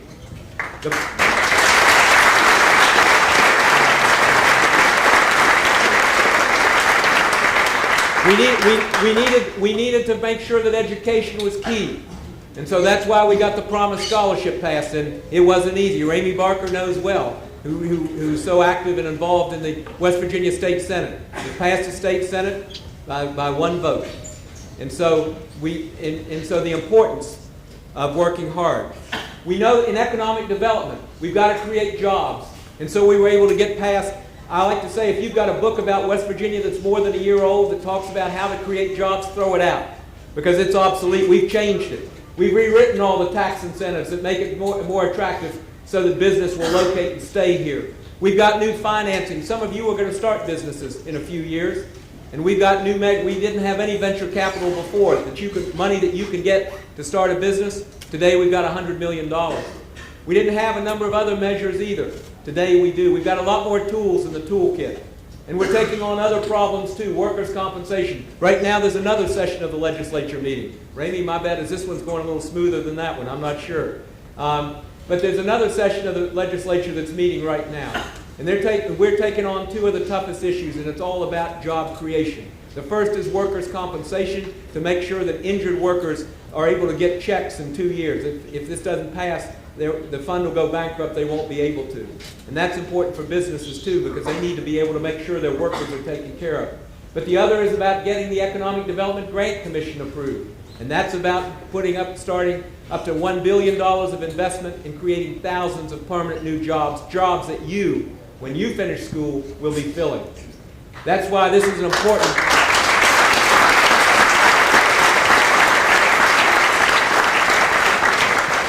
That's why this is an important special session of the legislature. I believe one of the most important in West Virginia's recent history, particularly about your future in job creation. But like I say, we can't be afraid in this state to talk about the tough issues and to take them on. We can't sweep them under the rug anymore. That's part of leading. Part of leading and part of being a public official, part of being a Boy State, or part of being an official and a leader is to talk about these issues and to get people enthusiastic and get them organized to meet those challenges. I appreciate the opportunities that we have here. And to the outgoing governor, thank you for your administration. Because I remember being on the stage when you were sworn in. And it doesn't seem like it was a year ago, does it? It goes quickly. And to the incoming governor-elect and Secretary of State-elect and all the other officials, I want to apologize in advance. I won't be able to be here for the inauguration. We're running a little behind, but I'll tell you where I am going that I think you'll approve, is I'm going to go to Bridgeport, where we're going to open a new industrial park. And my guess is, and every indication is, we will be able soon to announce some permanent new jobs coming there as well.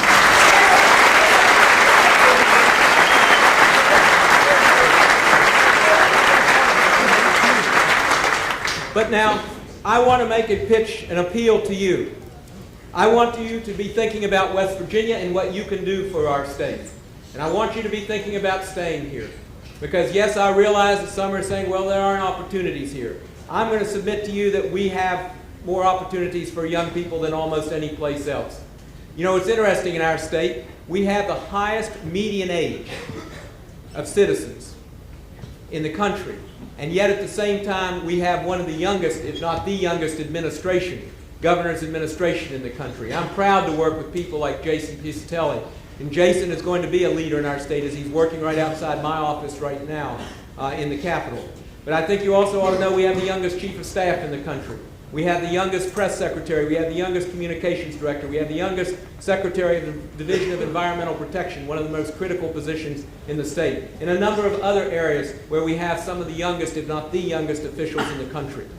Because young people, you are our future. And we know that you are going to be the ones to blaze the past. So as I say, there are great opportunities for you, not only in government, but also in business and community, in the church, in teaching, in education. Because I happen to believe that West Virginia's best days are ahead. And you know why I do? Because just as you're swearing in your officers of Boy State today, I look out across this crowd, and I see there's a future governor of our state sitting here right now. There's a future Secretary of State, a future Commissioner of Agriculture. There's a future United States Senator. There's a future member of the United States House of Representatives. There's a future member of the House of Delegates, a future state senator. There's a future other state elected officials. There's a future mayor. There's a future county commissioner. There are future leaders at every level in our state, whether in the church, in the school, in the community. Each of you, thanks to the American Legion, has been given a new tool, or new tools, to make our state and our nation better. It's only been 1 week that you will be here, but for many of you, it will be a week that will shape and transfix your lives.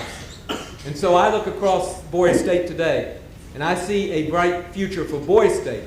I see an incredibly good future for the state of West Virginia. Thank you very, very much for what you have done.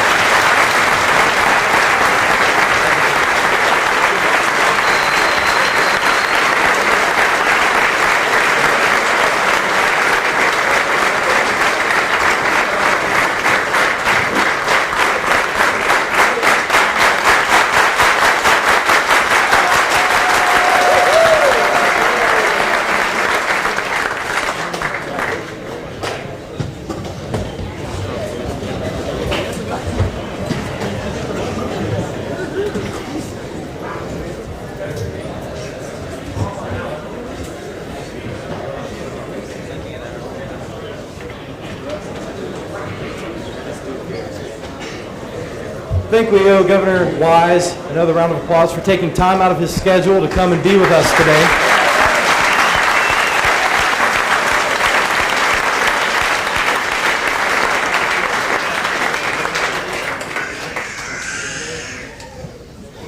Again, it's my pleasure to call up to the podium an individual who has accomplished a lot here at Mountaineer Boys State in the past year.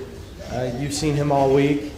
However, today he is going to give his farewell address and his last act as the acting governor of the Mountaineer Boys State.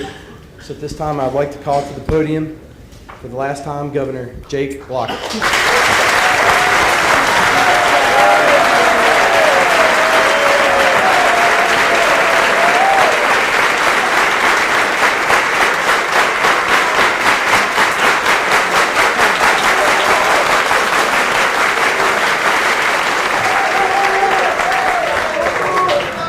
Thank you very much.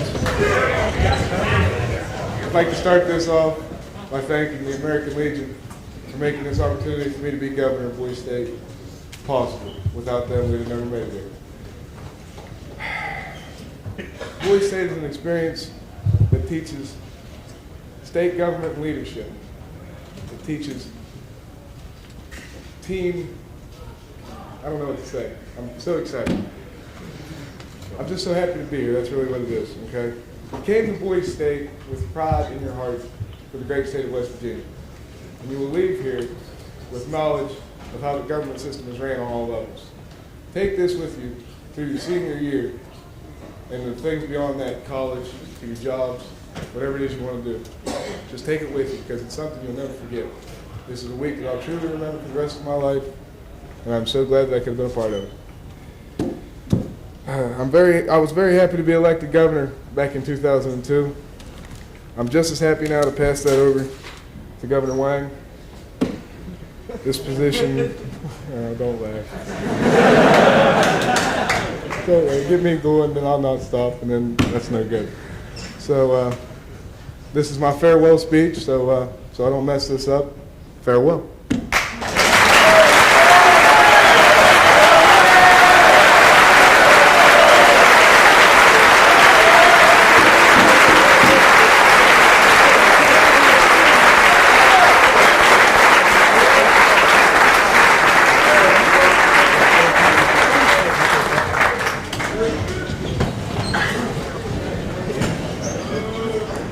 Let's give Governor Lockett another round.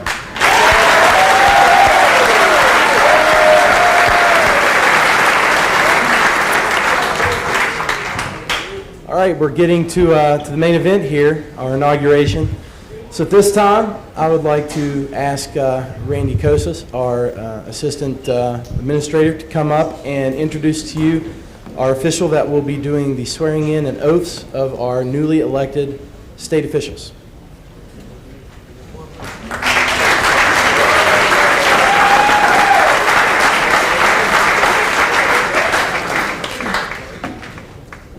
Thank you. Governor Lockett, American Legion members, distinguished guests, parents, visitors, citizens of Mountaineer Boys State. It is my pleasure to introduce to you the individual who will be presiding over the inauguration ceremony. 4 years ago, we restructured our program at Boise State to provide enhanced legal instruction, and we were looking for individuals to assist us. When I reached out to Judge Marks in Harrison County, and he was quite willing at that time to provide assistance to us with our legal program, and he has returned every year since, and he was here this morning. He returned this afternoon, and at this time, to preside over our inauguration ceremony, I present to you the Honorable Judge John Lewis Marks.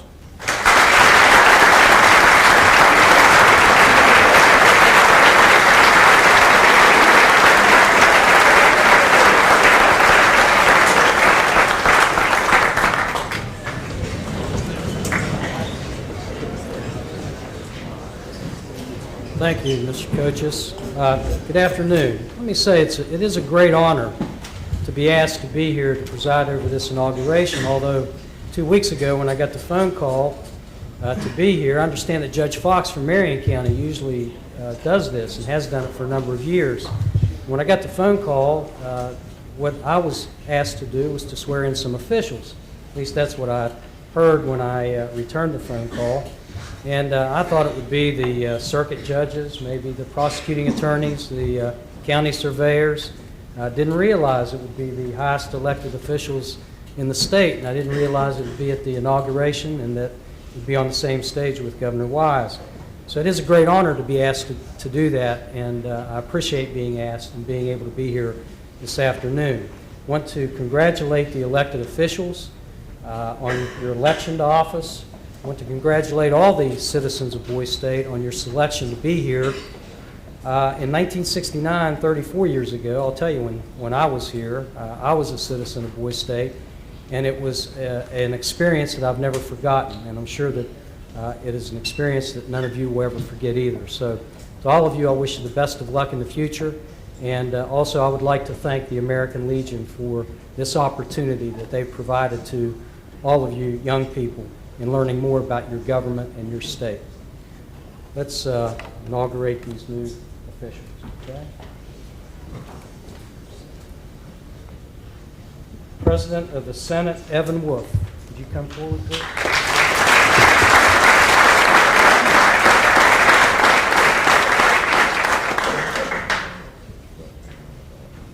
Raise your right hand and repeat after me. I, Evan Wolf, I, Evan Wolf, do solemnly swear do solemnly swear that I will support the Constitution of the United States that I will support the Constitution of the United States and the Constitution of the American Legion Mountaineers Boise State, and the Constitution of the American Mountaineers Boise State, and will faithfully discharge the duties and will faithfully discharge the duties of President of the Senate of President of the Senate to the best of my skill and judgment. to the best of my skill and judgment. So help me God. So help me God.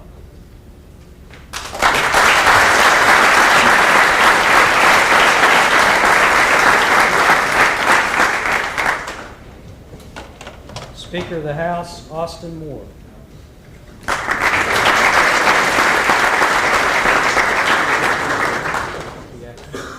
I, Austin Moore, I, Austin Moore, do solemnly swear do solemnly swear that I will support the Constitution of the United States that I will support the Constitution of the United States and the Constitution of the American Legion Mountaineers Boise State, and the Constitution of the American Legion Mountaineers Boise State, and will faithfully discharge the duties and will faithfully discharge the of duties Speaker of the House of Speaker of the House to the best of my skill and judgment. to the best of my skill and So judgment. help me God. So help me God.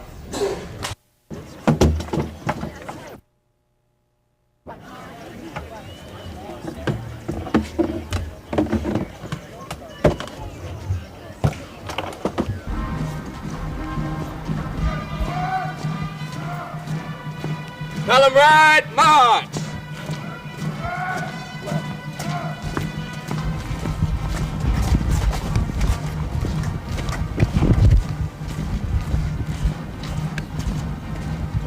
Column right, march!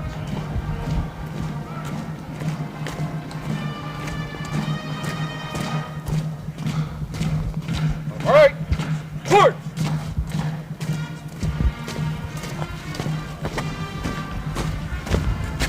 Column right!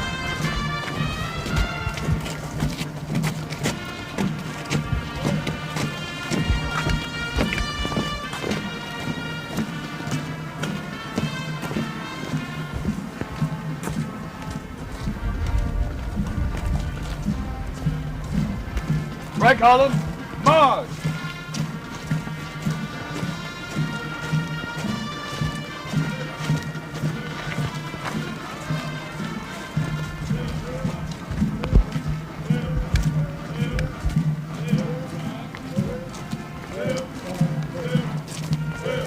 Column right, march!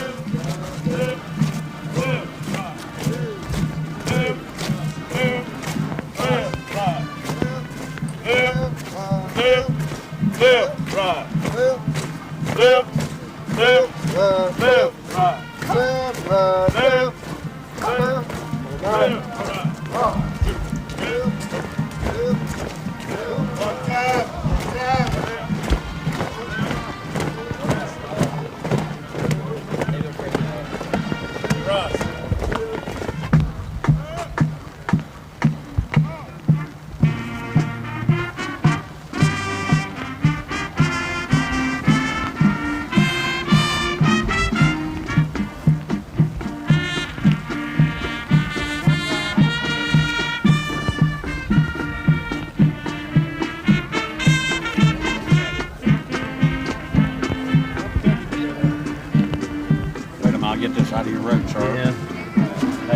Put it over your head. No, then the people behind him can't see. So I told him to put it down for us. The rain and the war with us and we didn't get out of it. Make sure you get this fella on the left-hand side. He gets mad if they don't take his In picture. Vietnam and in monsoon season. Used to water.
Because that's what makes a difference in the assemblies, the music.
Aye. Right. On the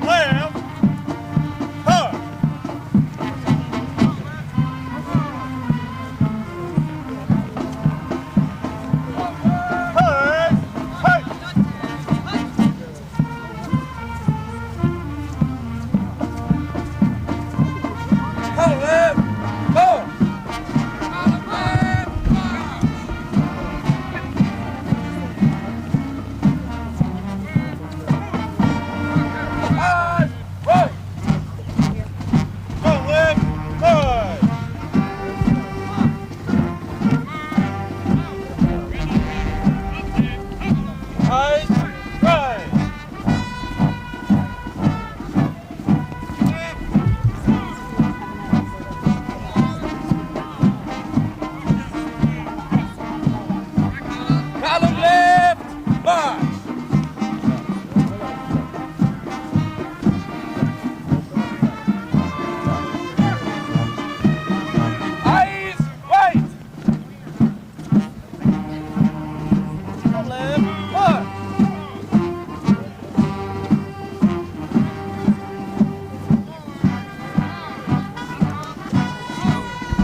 can go find your boys and kids and... Yeah, go upstairs.